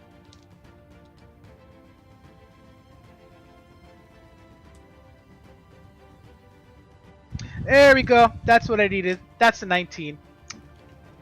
Not a crit though. I know. But this is It does it. it. Does it? Yeah, a 19 hits. Oh, thank God. You had me worried there for a moment. I was like, oh, does it hit? Oh, no. 19 hits. Don't worry. I'm scared now. You see, this is what you've done to me. It is I'm an so extra scared. large creature. It's kind of hard to miss. Fair enough. Okay, so that'll be 19. 19 points of damage. Okay. Oh, that's really good. I will need it to roll a strength save. That's going to be a 12. That is not good enough. It hits the pillar. Slides out this way. I need you to make me a strength save as well. Alright, I can do. Okay, why didn't you come on the last one? Why didn't you appear the last time I needed you? That's a nat 20. Nat 20. Why? The webbing that you're standing on, you're able to pull away from it and move into the space. Immediately standing over this acid pool, you take 7 points of acid damage as it starts to bubble at your feet. But you have a second attack. acid damage taken. I will move to my second attack.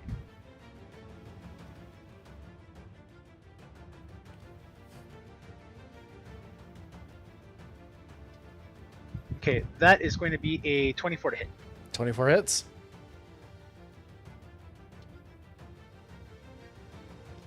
Ooh, that might be nice. Okay, let's see what happens here.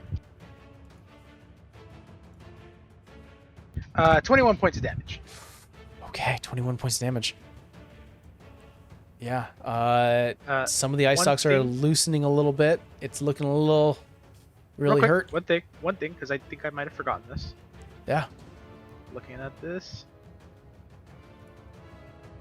Yeah, actually, yeah, I'll do this because it doesn't actually take a bonus action. Great. I would like to activate my fire rune. Additional 2d6, and it'll roll a strength save. Yep. So I'll roll the 2d6. 7. Additional 7 points of damage. Not bad, not bad. And the chains, as you hit it, the fire licks around its entire being, ends up slamming into the ground below it, and keeps it locked as it's rolled a 7 for its save. And is really trying to get out. And it's enraged. Its mindless rage is coming back then. Oh no. Meep. Meep. Is that your turn? Roll? Oh my. So I missed something. I'm gonna. So I forgot that a giant might actually allows one of your attacks with a weapon or unarmed strike to deal an extra 1d6 damage. Yes. So I forgot that. don't forget that. Right Go now. ahead and roll another That die. is 5. 5. Additional 5. Gotcha. Okay, and yeah, after that, that'll end my turn. Second arcane ruin on the layer. Layers up. This one now sparking as it's not exactly working correctly. It is now the beholder's turn within his enraged fury. Okay. See, that's going to be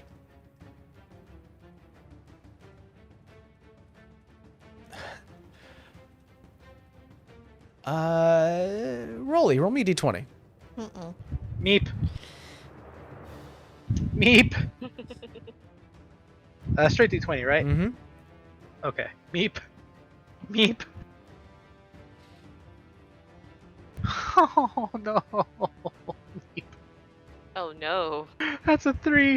Roll me a wisdom save, please. Oh shit. Okay. I'm great with those. You better be. Come on, Vegas luck. Nope. For at least until the start of Beholder's next turn, you have been transformed into a little itty bitty mouse as a polymorph beam hits you as you. Meep. More like squeak, Oh, squeak, squeak, squeak, squeak, squeak. It's not funny, but it's funny. Oh, we don't know, man. The other one. Oh no. Okay. Well. The funny thing Savannah, is- you're not in the room. Roll me d20. Why are you putting responsibility on me? You're not in the room. That's gonna be 11. Okay. So that means I need to roll. Well, it can't save because it's blinded. So I'm gonna have to roll 8d10.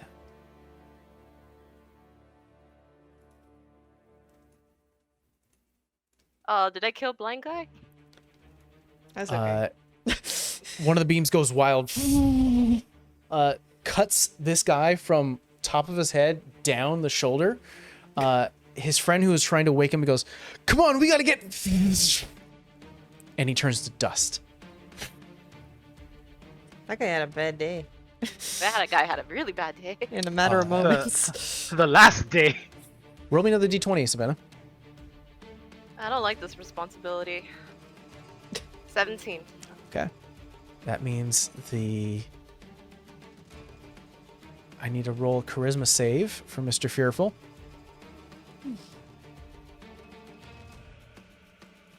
Okay, charisma +0. Nice. Rolly, you've seen this before, and even in your mouse form, you witness as a beam strikes into this guy over here, and he's dimension doored. Bye-bye. We cut back outside of the tower, 500 feet in a random direction. He starts to fall at least Oh. 800 feet down. Oops. Ooh, poor guy. If I really wanted to be evil, I could have done that to you, Rolly. But taking your soul would, I think, would have been solidified. My reasoning. But you got out of it. That's the Beholder's turn. It is now going to be Savannah. First melee attack on Cat's tube. And you said I had it with advantage. Yeah, you do. Ooh, dirty 20. That hits. Roll damage. So since it has advantage on it, does that mean I could get sneak attack? It's only on creatures. Tears. Yeah. You're not a siege weapon. Tears. That's going to be 8 points of damage. Okay. Second is melee attack on Cats. Yes, you may. That is going to be 22 to hit. Hits. That is going to be 6 points of damage. Okay. Offhand attack dagger. Stab right into that. You're just carving your way as much as you can. That's going to be a 17 to hit. 17 hits. 4 points of damage. Not bad. That's all I can do right now. Am I even anywhere close to breaking his? You're about halfway through. My turn. After that, it is going to be Ruby. She'll give you another help action. Torres is kind of look at you, Rolly, and go, okay, we're not having this. She's going to use an offhand attack just to, like, slap you. Slap the Squeak! mouse. Squeak, squeak. Yeah. Squeak, squeak. You only have, like, I think your mice only have, like, an AC of, like, 8. That definitely hits you. She deals 5 points Squeak. of damage to you. So you are bamped out of your mouse form and you take 4 points of damage. But because you are raging, you only take 2. You are returned back to your initial setting. It didn't get rid of your ruin. It just... Now you're back. You're... What the fuck? And she's going to take her other attack action against the beholder. As I come back, I'm gonna say, I take it all back, Taurus. I'm sorry. Yeah, you got this? Yeah, you got this, huh? You got this? Kind of, sort of, but thanks for the help. Shut the fuck up next time. Slap a mouse. Slap a mouse. She hits the beholder for 10 points of damage and looks at you and points a finger at your enlarged self and goes, never letting you live this down. Never letting you live this down. I'm gonna fuck how big you are. Screw you, Taurus. Not right now. Tulise next. She's gonna continue working on... I'll be right back. I'm gonna go get Caleb. Okay, Gina Lee's thing here. Both hit. It's 12. Not bad. It's gonna be 16 points of damage.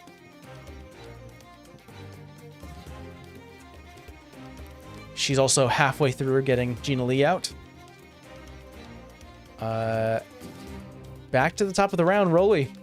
Back to your enlarged form. I'll let you know if you end your turn at the acid, you take an additional points of acid damage. All right, and we would have to. Yeah, I'd have to maneuver my way around. You know what? I'm gonna try that. We'll see if that I get lucky. I'm gonna continue to move. Oh, sorry. around The beholder. web would be gone by now, actually, because at Oh, start of his turn, it goes away. I'll move right over here. Perfect. This time I'm gonna just give it a straight swing.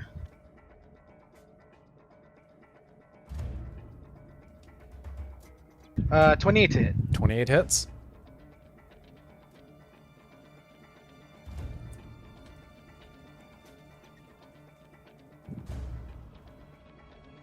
18 points of damage. Solid. He's looking real bad. Need him to roll a strength save. Oh, actually, natural 18. All right, he succeeds. Oh, yeah. Second attack. Okay. Well, I'm not happy about that, but we're fine.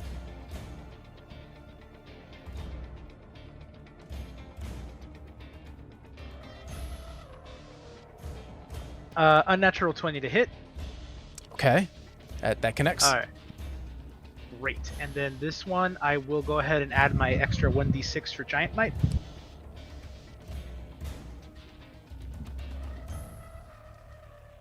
Yeah, never forget that one. Added damage was always nice. Yeah, I totally slipped my mind until it came to mind. I was like, oh, that's right. With that, 22 points of damage. Okay. It's looking real bad. Looking real bad. I mean, I could make it look worse. I just don't have another action. Is that the end of your turn? That will be it, I believe. Yeah. All right. The third arcane symbol alights, takes sort of like a beam of light, takes off into the ceiling, trying to absorb anything. Fortunately, does not catch a soul.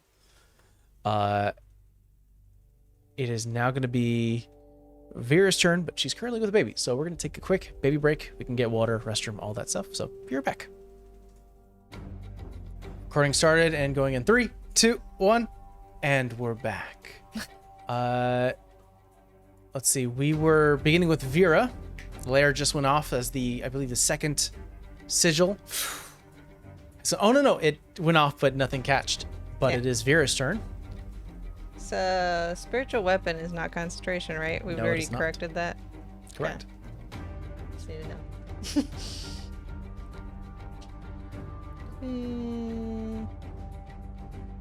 Okay, I can get like kind of in between. So you would have Mostead to go, and because Jubilee. again, these are walls.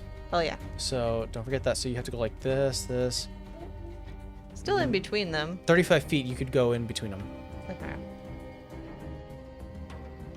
Go in between them. So I'm in range of both. There you go. I will say she does take notice that somebody's not in there. You get a sense that's where Torres was, like the thing that was moving that was once where, No, right. she means her you brother. don't see your brother. So she's like probably pissed, but she's like got stuff to do. You So- catch Tuli, who's currently working on Gina Lee's. She sort of just gives you a nod. Hey. Awkwardly. Just a very angry fawn. I'm gonna hit Moscow's for with the mace. Yeah. Roll an attack. 19. 19 hits. Okay, so I'll do the 2d8 radiant first. D6. So 5 radiant.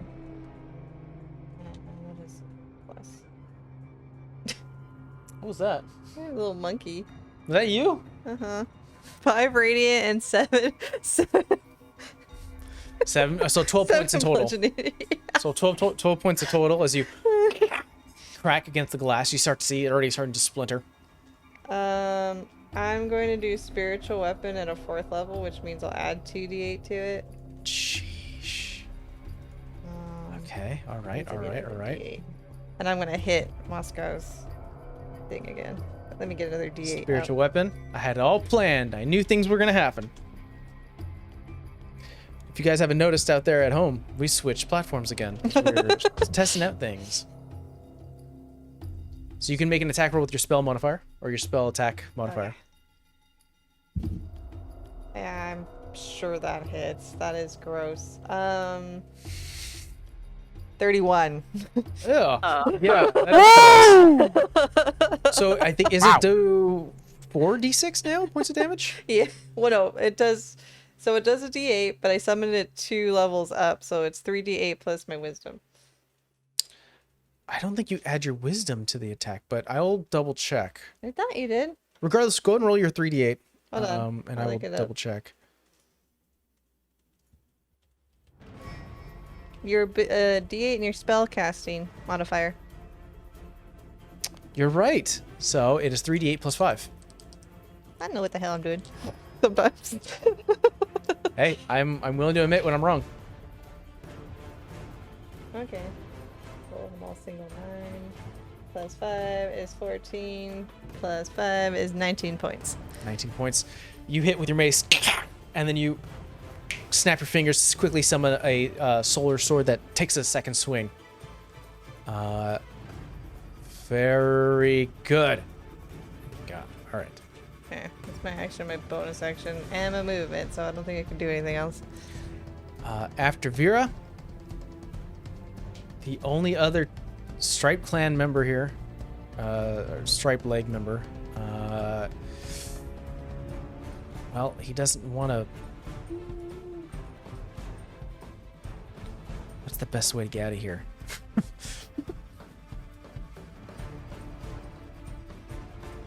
Nope, that ain't gonna work. Yeah, he's going to use a bonus action for disengage and get the hell out. Not wanting to deal with this mess. Specifically because the Beholder's next, and he's going into another eye rage. Oh, jeez. Almost went out the field. Don't hit the baby with the dice, please. Considering that now all there is allies for you guys, I don't need Savannah to roll me another d6.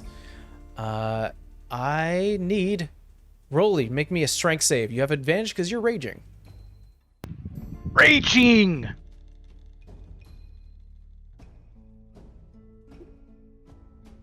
That'll be a 10 plus 10, 5. That'll be a 18. 18.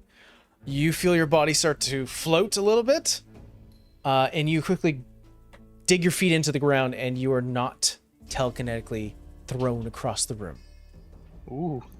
The other like one that. is going to go towards Torres. I like She how needs to make a wisdom save. Caleb is inspecting his snacks, and if it's not passing his inspection, he just drops it on the floor. Okay, she only gets a +1.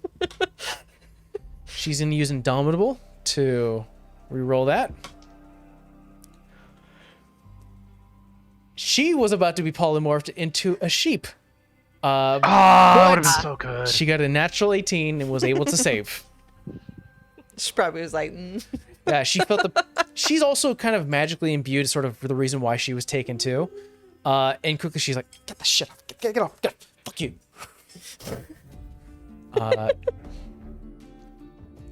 The other eye reaches towards you, Rolly, and once again it is the dead eye, and no eye beam comes out. Let's see. After the Beholder, he's kind of now feeling a little bit of the danger here. Savannah, you're up. he did that to himself. All right. Quite literally. I need to get Cat out of here. So With advantage, first you have melee attack. Thank God for advantage. That is going to be 19 to hit. 19 hits. Okay, that's not bad. That's going to be 9 points of damage for the first one. Okay, chipping away. Second one, that is going to be 17 to hit. Hits. That is going to be 7 points of damage. Got it. And we'll keep on chipping away with dagger. That would be a nat 20. Okay, so you double your dagger roll. Hold on.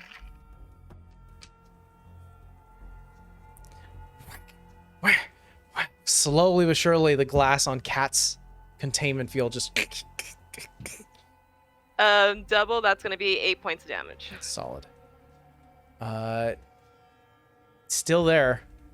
It's kind of the biggest problem when you're a rogue and you're against a construct or an object. It's like, strength is not my strong suits. I'm just like... Yeah, you're just get out, please, get out. Is that the end of your turn? That's the end of my turn. Ruby's gonna give you another help action. Torres is Torresing. she's gonna Torres as you would expect. That hits. That does not. So she's unable to connect with one of them. This is going to be +8, or +6. It's going to be 13 points of damage. First one, she wasted a little bit of her turn, kind of like, stop, get off. Takes a swing and misses, goes, fuck you! And then takes another strike, actually does connect. Bonus action, she's going to reach out and do another shock and grasp. Doesn't connect. The thing is able to fly out of her range. She just quickly misses an eye stalk. She's like, Rolly, probably another life. She'd be a barbarian too. Yeah, sounds about right. Thule is gonna work on Gina Lee. Okay, not hard to hit. Glass container. Plus.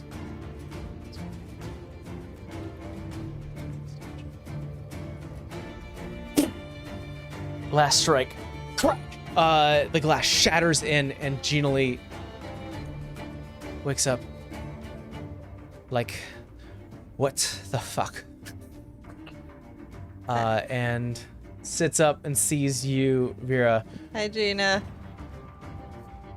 Oh my god, like, what's going on? We're in the Lich's castle. Big problems. Your boyfriend's out front fighting a beholder. Okay. Oh, don't stand in the circle Okay. when you walk out. It will suck the life out of you. And if you could just spell it, that'd also be great, because I've been doing that. She kind of twirls her hand a bit, and she's like, I don't feel like 100 or anything. Like, I need like a spa day or something, but I'll see what I can do. Gina Lee goes last. So that means it's her turn. Gina Lee gets up, half her movement. 5, 10, 15. She'll then dash. Warner. 5, Death circle, beholder. 25, 30. Two things you really need to watch out for. She's gonna yell, "Baby!" Maybe. I knew it was gonna happen. We're not calling Rolly. you Caleb. You hear Gina Lee's voice call across the room. Along with an infant. It's a sweet, beautiful voice of an infant. Yeah. Oh my god, that was great. I'm so happy I was here to witness that. Because he knows the word baby, so like he turns around. So then he was like, Mimi, like me. Oh my god, yes, thank you for that. That was great.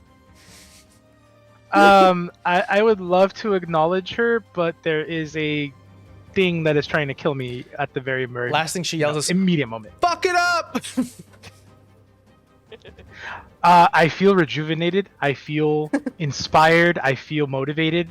I feel like I can do anything. It's your turn. I will do everything. I'm gonna do everything.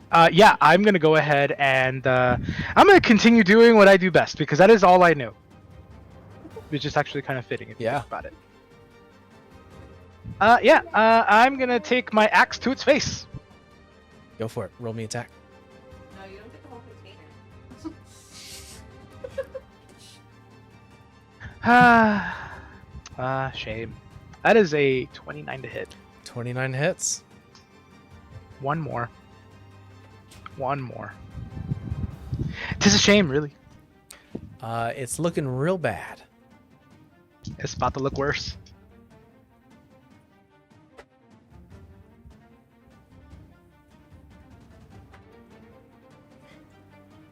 That'll be 20 points of damage, 6 of it fire, and then I'll also need it to make a strength save.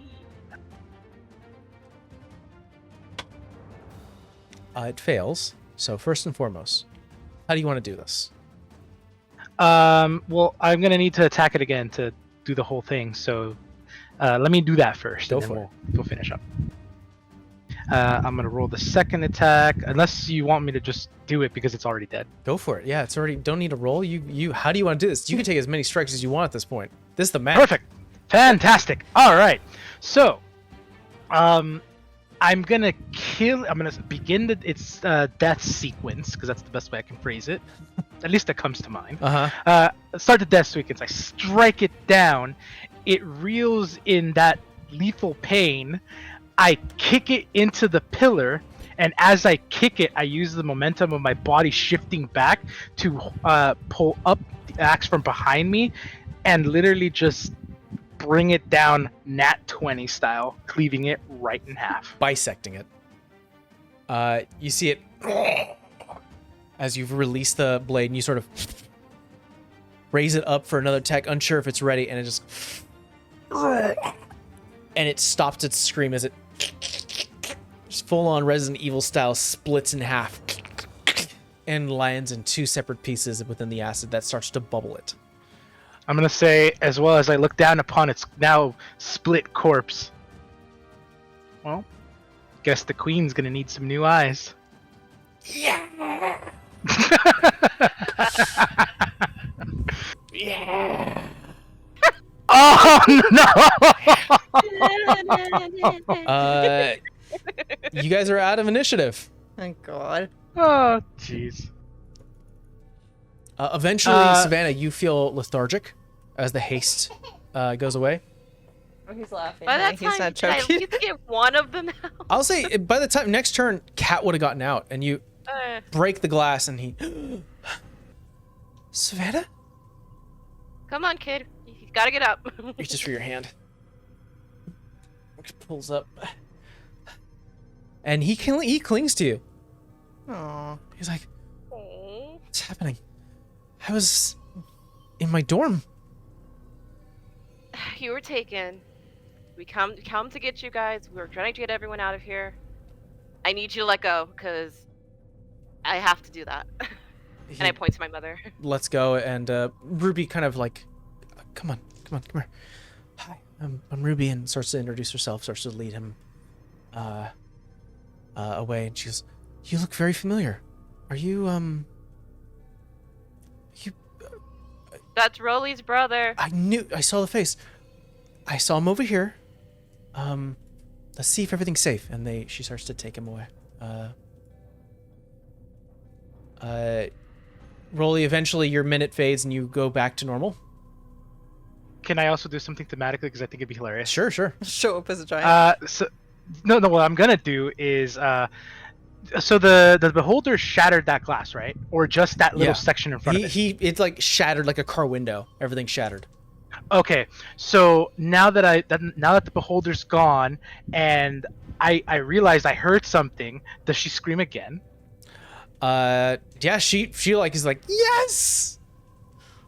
I'm just gonna literally like, I'm gonna be that meme of that giant like character just ugly crying, running as fast as he can towards.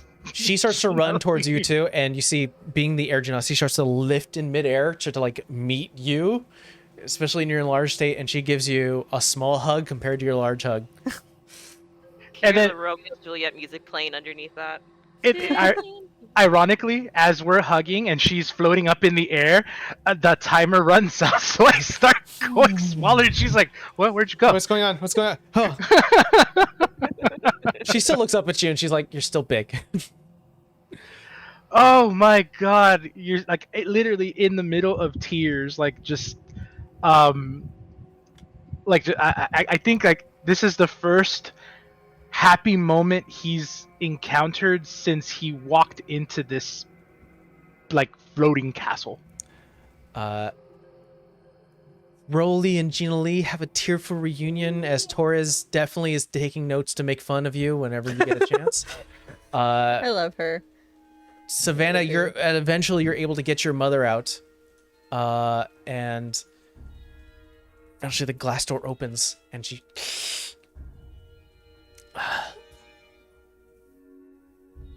That's a one. I don't even say any words. I just grab her and start crying into her shoulder. Well, I thought I might have lost you, Mom.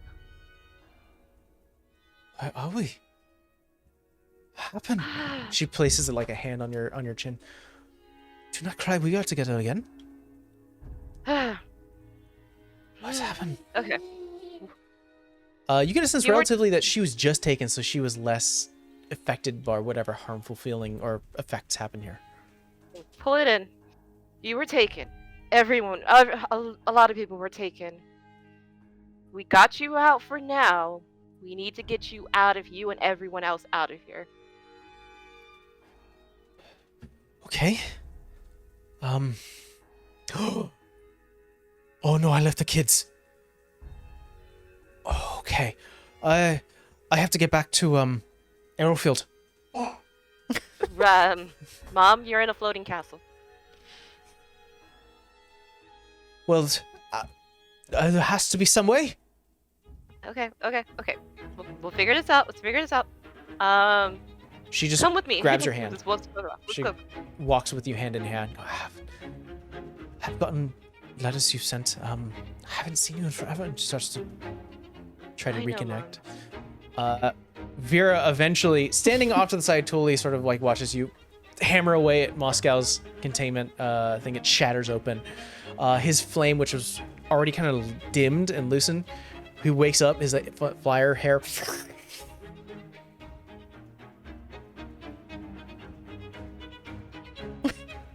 and just a smile starts to form as he looks into you. I just grab him by his hand. Let's get the hell out of here. That was wild.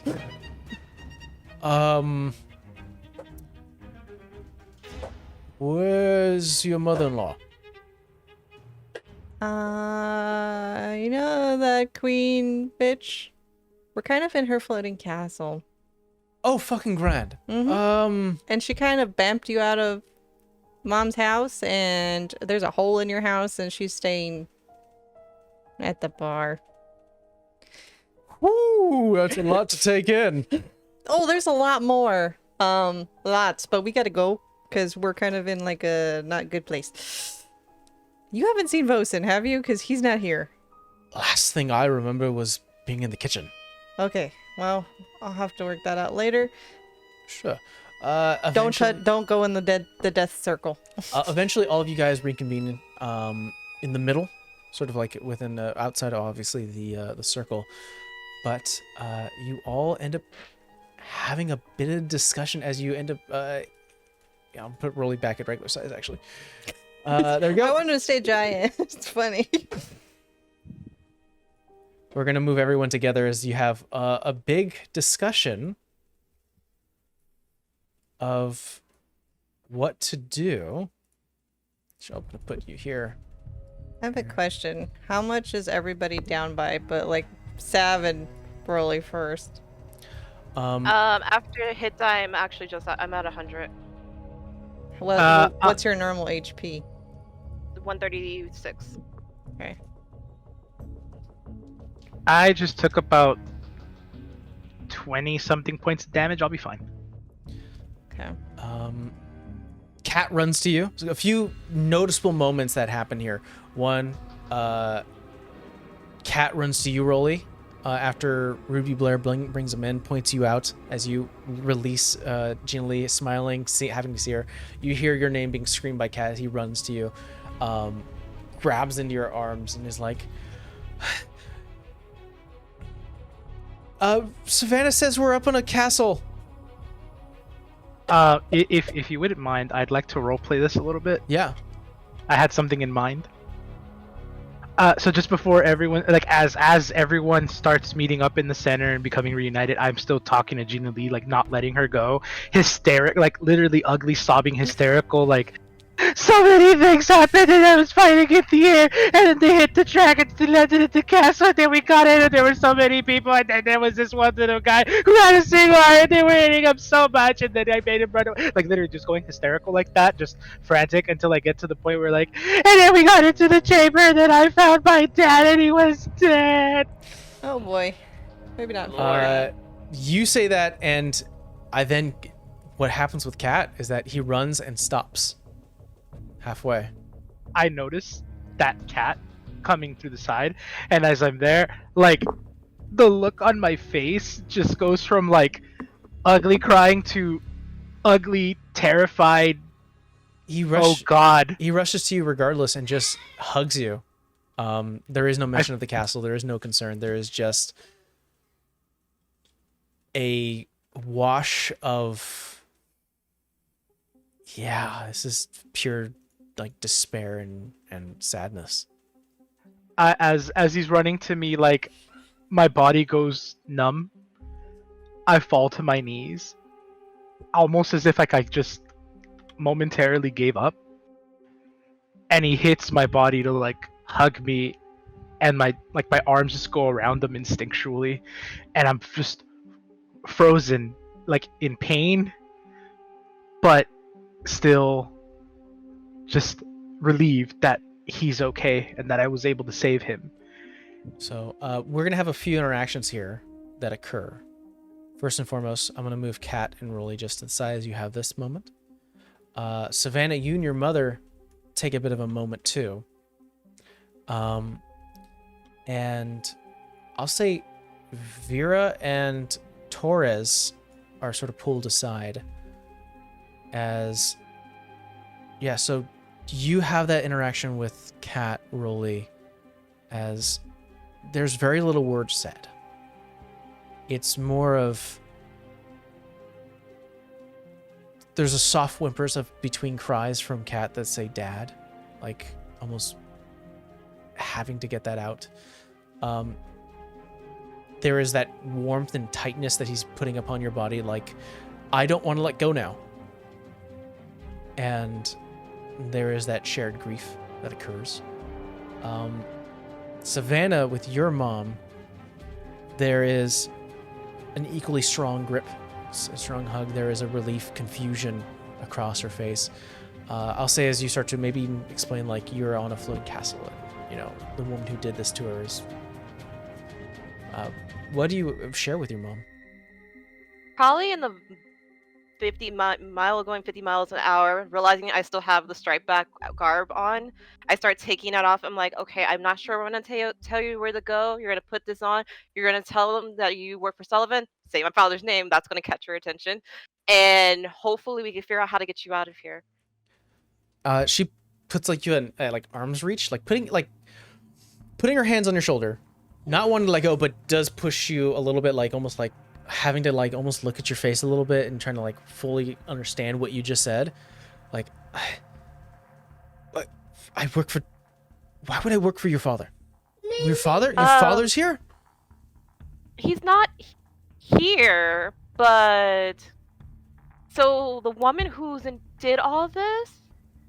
Okay, so it was the woman who's done all this, and then her right-hand man, and Dad was her man's right-hand man? I just kind of found this out. Works for a crazy lady. Okay. And she just sort of... He knows I'm here. He doesn't know you're here. She just takes a big drink, like looking at your form.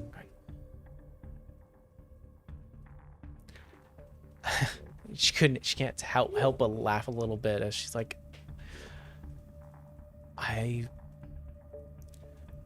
sometimes I wonder if I'm doing the right thing. Putting you as a runner, I know it's our way, but I don't want you to be in harm.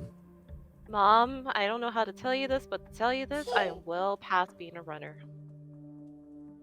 And she just brings you in for a hug. Torres, for you, Vera kind of brings you aside and goes, all right, break this down for me. Where the fuck are we, and who do I need to fucking crush? Oh. I mean, as we're having this conversation, Vera's walking back over to the circle to finish this fucking dispel. Because she's not leaving this thing. I'll say without rolling, you can definitely just spend a spell slot and... Okay. Sting. That's the last ring, though, right? It's the last ring. I don't even know where to summarize. Last I checked, Uthiel's okay. It's been a while. Amber was taken and my brother was taken, and he's not here with you, so No! Yeah. Now answer my second question. What? Who do I got a crush? Queen Evergrey. Okay. All right. Okay. Oh, okay. I'm gonna tattoo her on my leg just so that I can punch my leg every night. No, don't believe any revenants of her. She's psychotic. Like beyond like Lily times 100. Like Oh, that's not good. Yeah, that's really not good. Oh, that's horrible. And apparently she's pissed off a lot of gods and multiple other things, and yeah. So we got that to worry about. Okay. And she's been raining undead in the city, and Uthiel's dealing with that. Well, now I'm split. Do I help him or do I help you guys? We're up here, we're on a flying castle, and it's a very long drop. I'm helping you guys. Great. There you go. Great. All right, taking off the head of the snake. Atta girl. All the while you three are having these conversations, Tuli and Ruby are definitely just sort of like off to the side talking, having their own thing. The only thing that sort of catches all three of your attention is as Moscow and Gina Lee are talking, you hear Gina Lee go, "Oh my god, yeah?" And all you turn around and they sort of notice that you've go look at each other, look at them. Moscow goes, "I mean, it's kind of a working theory. I mean, it's something that we've tried to do with when I was studying alchemy. It could work." She kind of looks to you all and goes, "Okay, so we're kind of thinking that maybe we can help out a little bit. Who here needs to go home?" I think I point to Like Cat. I put a cat go home. Mom, you need to go home. What about you? And probably Ruby Blair. The rest of you, I think, can stay. I'm like, just tell my mom, like, I have to finish this. So unless you have some magical fighting skills or powers that I don't know about. You don't, right? Other than small ranger things, like finding food and stuff? No. Go home, Mom. I will be home as soon as I can. Ruby Blair, your mother and Kat line up. Moscow goes, "All right. This is going to be a little bit of an alteration to a teleportation spell. Gina Lee, darling, here you go." Hands her, because he was making tea and coffee and drinks for Mary when he was taken, so he does have his cocktail set in hand. Taps his tools. She takes a drink of the elixir, and I'm not gonna lie, I kind of like this. I gotta get the recipe, but okay. Waves her hand, and 3 mini teleportation circles. Be safe. And all of them are pulled back. Okay. Vera, darling, I kind of need you, like, over here real quick. Over here. I walk over. I hug her. She hugs you back. Okay. Well. Yes. What's the plan? Why do you assume that I have the plan? Torres interrupts. We're gonna go kill a queen. That. I also still gotta find my brother and Amber, because if there's another sacrifice chamber, they either are dead, which is gonna bring up other emotions, or they're somewhere else in this castle. We know for sure there's other people. This isn't the only battery. Yeah, she's a sadistic bitch. And I just kind of look at Rolly for a second. I was like, she's done unspeakable things, and we all have a very big target on her head. Okay. Okay. He sort of points to Moscow, and Moscow goes, How are you guys? Are you tapped? Are you exhausted? What happened? Half. Okay. I'm ready to light a fire underneath someone's ass. But, not as brightly as I once could do. And Gina Lee kind of nods, like, same. I think I'm gonna do something now, because I mean, I think I could do this. So Vera's just gonna kind of like be weird about it. I want to be weird about it. This is very much her found family, with the exception of the weird fawn. Considering she had to fight her. Well, before you do that, the reason why she called you and over specifically, she goes, okay. She points to Torres. You mentioned you guys are gonna go fight like the queen girl, the big An lich undead person. lich, Yeah. yeah. She points to put the hand on roll. You mentioned it. On one of our dates. Anyways, I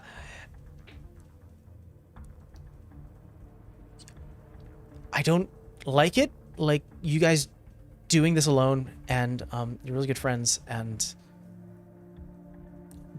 have you met anyone along your travels who can help? Sal's boyfriend's pretty handy. He makes readers run like from the earth. So people who are not here. Your boyfriend. Is it the blue guy? Yeah, Roman, the other Genasi. Got it. You guys met at the wedding. She's gonna ask you to use a tether,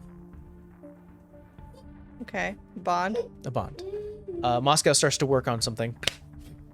Starts to bring up the small, glittering, almost translucent powder, putting into the cocktail mixer, starting to mix it up, and goes, "Drink this." Hands it to you, Vera. You know, if it wasn't you, I would not be drinking this. And I drink it. Pass it to the next, and tells you to pass it to Rolly. Give it to Rolly.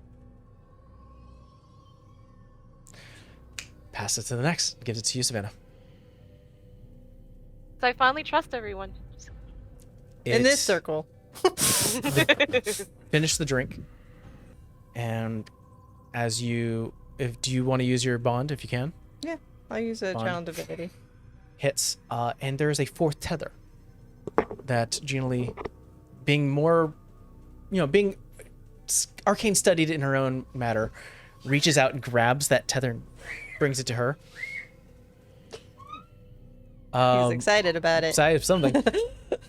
And he goes, think of friends. And as she says that, her voice echoes in your mind, and you think of friends. And among this entire journey you've had since you've all met, friends, enemies, companions, brothers, sisters, people whom you've helped and people who've helped you, these images of friends and family course through your mind as whatever Moscow has given you to drink almost enhances and brings out these emotions and feelings and these memories. Gina Lee holds on to it and says, who can help us right now?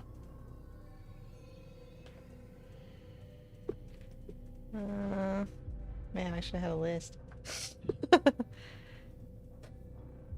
I will say Roman. Probably Edgar. He's a cleric. Yeah. I mean, you're gonna hate me for saying it, Uzo. No, I don't hate you for saying it. I think Vera probably fights the best with Uthiel next to her. You release those minds and those images of Uthiel, Roman, and Edgar, as you see that she's holding it, this sort of tether, bound by a point, and you see the images there. Who else? Who else can help us? Javis. She squeezes hard. It's fitting that he's here. Davis. Leon. Leon.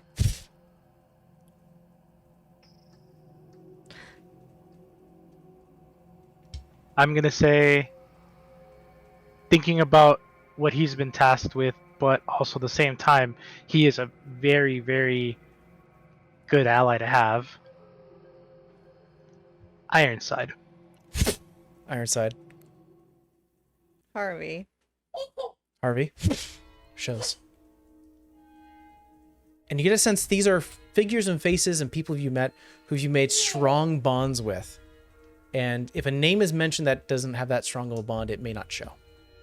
But so far, you've named people who have had strong bonds with you guys. Raimi? Raimi, Even though that one's complicated, but she's useful. there's a bond. I mean, if I say Richard, whatever, is it going to be a bunch of little Richard? Your Richard shows. I mean, he's equally angry in all this. I know. Your I'm not Richard bringing shows. the other one. He needs to stay in his little crypt keeper pod.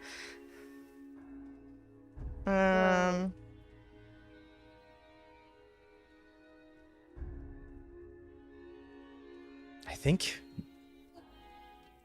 I don't know if you can think of anything else, but I think that's. I think only like, oh man, I kind of want to say Zima, but I kind of want to keep her safe because I'm already missing a brother. She's also in a different plane. Oh yeah, Yeah. forgot. Hold on, let me think. Okay. Oh, we're also missing Igno still. Just realized that. Yeah, we are.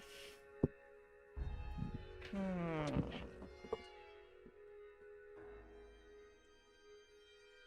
Trying to think. The hamster in my brain is just like spinning. I know. There's a lot of people. I just don't know if she would be helpful as that little girl that was a werewolf, but her uncle? Again, due to the drink, your memories are there. Mm-hmm. Jean Lee pulls for it, and unfortunately, No. it does not make a connection. What was the name of our cow friend? Our cow Oliven. friend? Thank you. Oh. Evan's character, Oliven, appears. Me and Rolly's face on the cow friend. Oh, I can't think. I can help you if you can think Yes, of I need help. it. What I'm were ready you for trying to think of? Do you have any specific? I'm saying I can help you try to remember. I'm not going to give you answers. Trying to think of in the domain that was really kind of it. I mean, basically all Troop 14, with the exception of that Amber is not here. The only one else that shows, as you say, True 14, Amber does not make a connection, Yeah. and I think you get confirmation that that's because the soul is left, as Amber is no more. I think that makes her angry. But Thomas shows. Okay.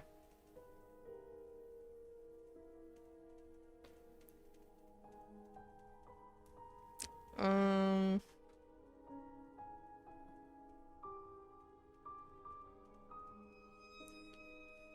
feel like that's kind of it. I can't think of. She's holding on to this. Both Tullian and Torres kind of go, we're grossly unprepared. We were taken without all of our stuff.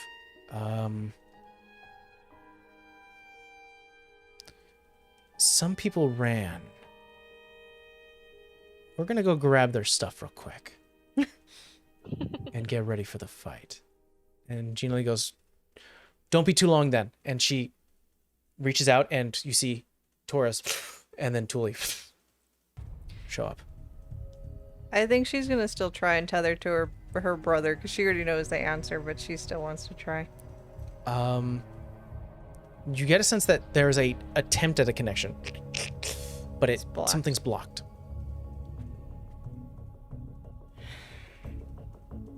You see that Gina Lee is almost like struggling now to hold. As she goes, that's it. Okay.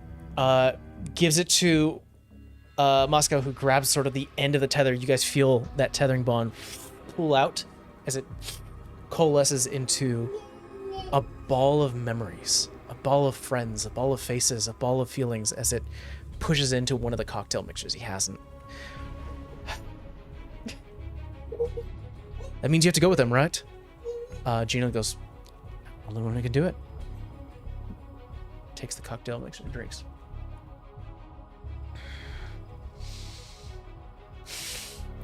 And you see Gina Lee start to glow. Okay. I'm ready.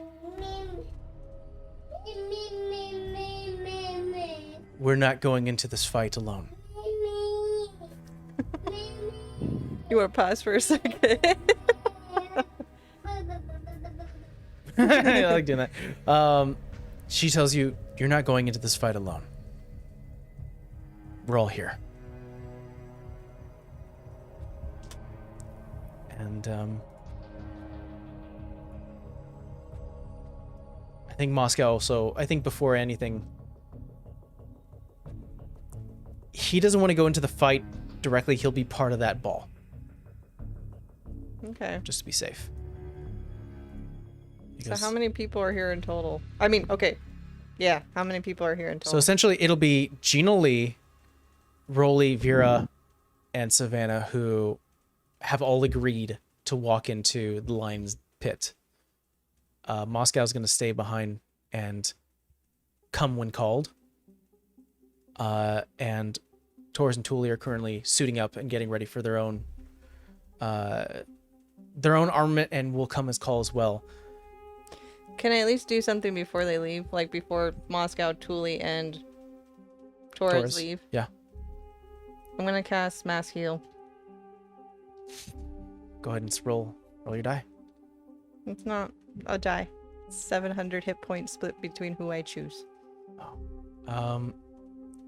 They're currently like on this half. They have to be within 60 feet.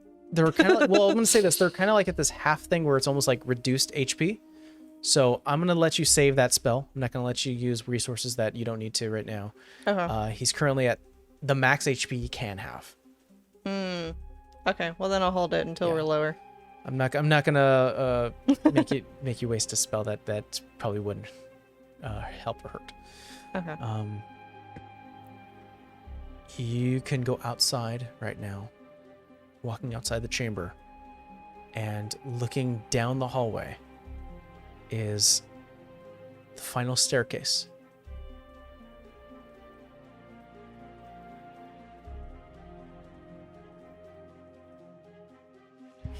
What are we waiting for?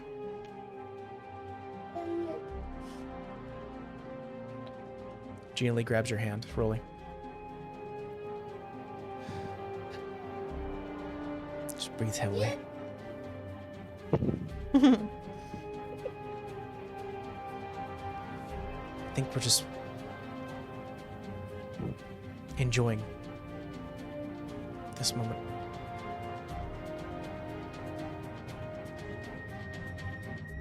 I'm gonna tell her, you have no idea the days, the minutes, the hours, the weeks, all this time I've been thinking about you, where you've been, and hoping that you're okay. And now that you're here in front of me, there's only one thing I want to do. She grabs you and dips you. I want to finish this. I want to take her down. I want to take her out. And when I'm done, Yeah. and I look at her with like the most, with the Broly's never been this serious before. Like this is like serious. Yeah. I'm going to make it my life's work to erase every trace of her existence throughout time. No one will know who Evergrey was. There will be nothing. She will be nothing but a memory. There is a look of almost surprise, but taken aback, and then sort of a grim understanding. She grabs your hand harder and goes, "Don't take your entire life, because I want some to." She looks towards the staircase and then looks at you, Vera, Savannah. We're not alone.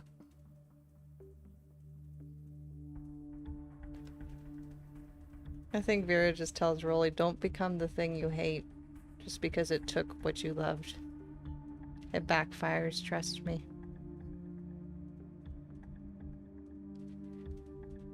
He took good people. She took good people. Yeah. She took my friends. She took my love interest. She took my father from me. And then he starts breaking off again. She puts her arm around you and goes, but this is where it stops. Who's gonna lead? Who's gonna take the step? I don't even say anything. Well, I will say something, but I'll turn around and I'm gonna start walking and say, she took so much from me. I think it's about time I pay her in kind. Rolly heads down the hallway towards the staircase. Savannah and Varys follow in suit. Behind him. Yeah. Not even touching the ground, Jane Lee floats behind you all. You head up the stairs. There is no door. You can actually feel wind blowing down the staircase. As you look up the staircase, you can see above barely twilight. You're so above the clouds now that stars and moons are shining down, or can be viewed. Light is coming through from the night. You could feel chill air. The air also is tight, somewhat to breathe, but taking those deep breaths help. Going up the staircase, you can see a singular throne. And still figures. Multiple pillars with orbs. And the pounding of wind from being an exposed top of this tower. As all around you, barely any guardrails to protect you from falling over. And from this height, the clouds are so dense that you can't even see the ground that Flit Castle flies on. I'll describe a little further as you make your way up. A few things catch your eye quickly. 5 inlaid and etched in within stone arcane 5 symbols lay out there. And 5 figures are held within. You see Vosen, Duma. You see Igno. And let me pull up the rest, excuse me. You need 2 more. Hmm? You have 2 more. I know. I wrote it. I wrote like half. I shouldn't have done that. There you are. You see Hannah. And you see Edna, the half-orc bartender from your adventure's start. Currently in sort of a suspended state. Aloft. Keeping up about maybe an inch or so off the ground, sort of hands down. 5 orbs further in center. Multicolors, some blue, yellow, green, red, white. And at the very cross from you guys from the stairwell, a metal and red throne room. Not throne room, throne. Where a fully rotting away and decaying Evergrey has her eyes closed and is currently making constant arcane symbols as she tilts her head, hearing the sounds of footsteps. Well, it seems that you finally arrived. It's not very often that stories come to a close. Some. She points to herself. Continue.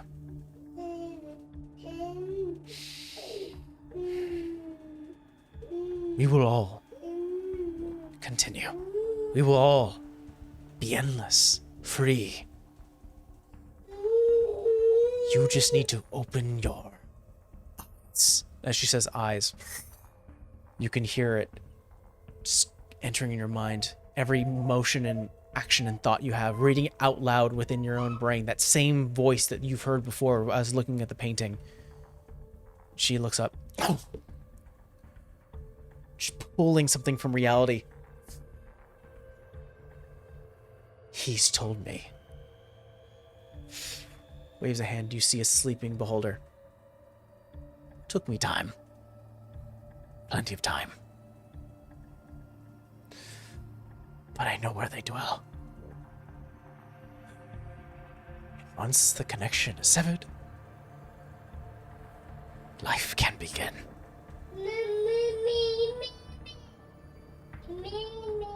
And that's where we're going to end today's session. Staring down Queen Evergrey. Thank you so much for joining us for episode 99. Episode 100 is where the real fight begins. Thank you for joining us. We'll see you guys next time. Bye. Bye.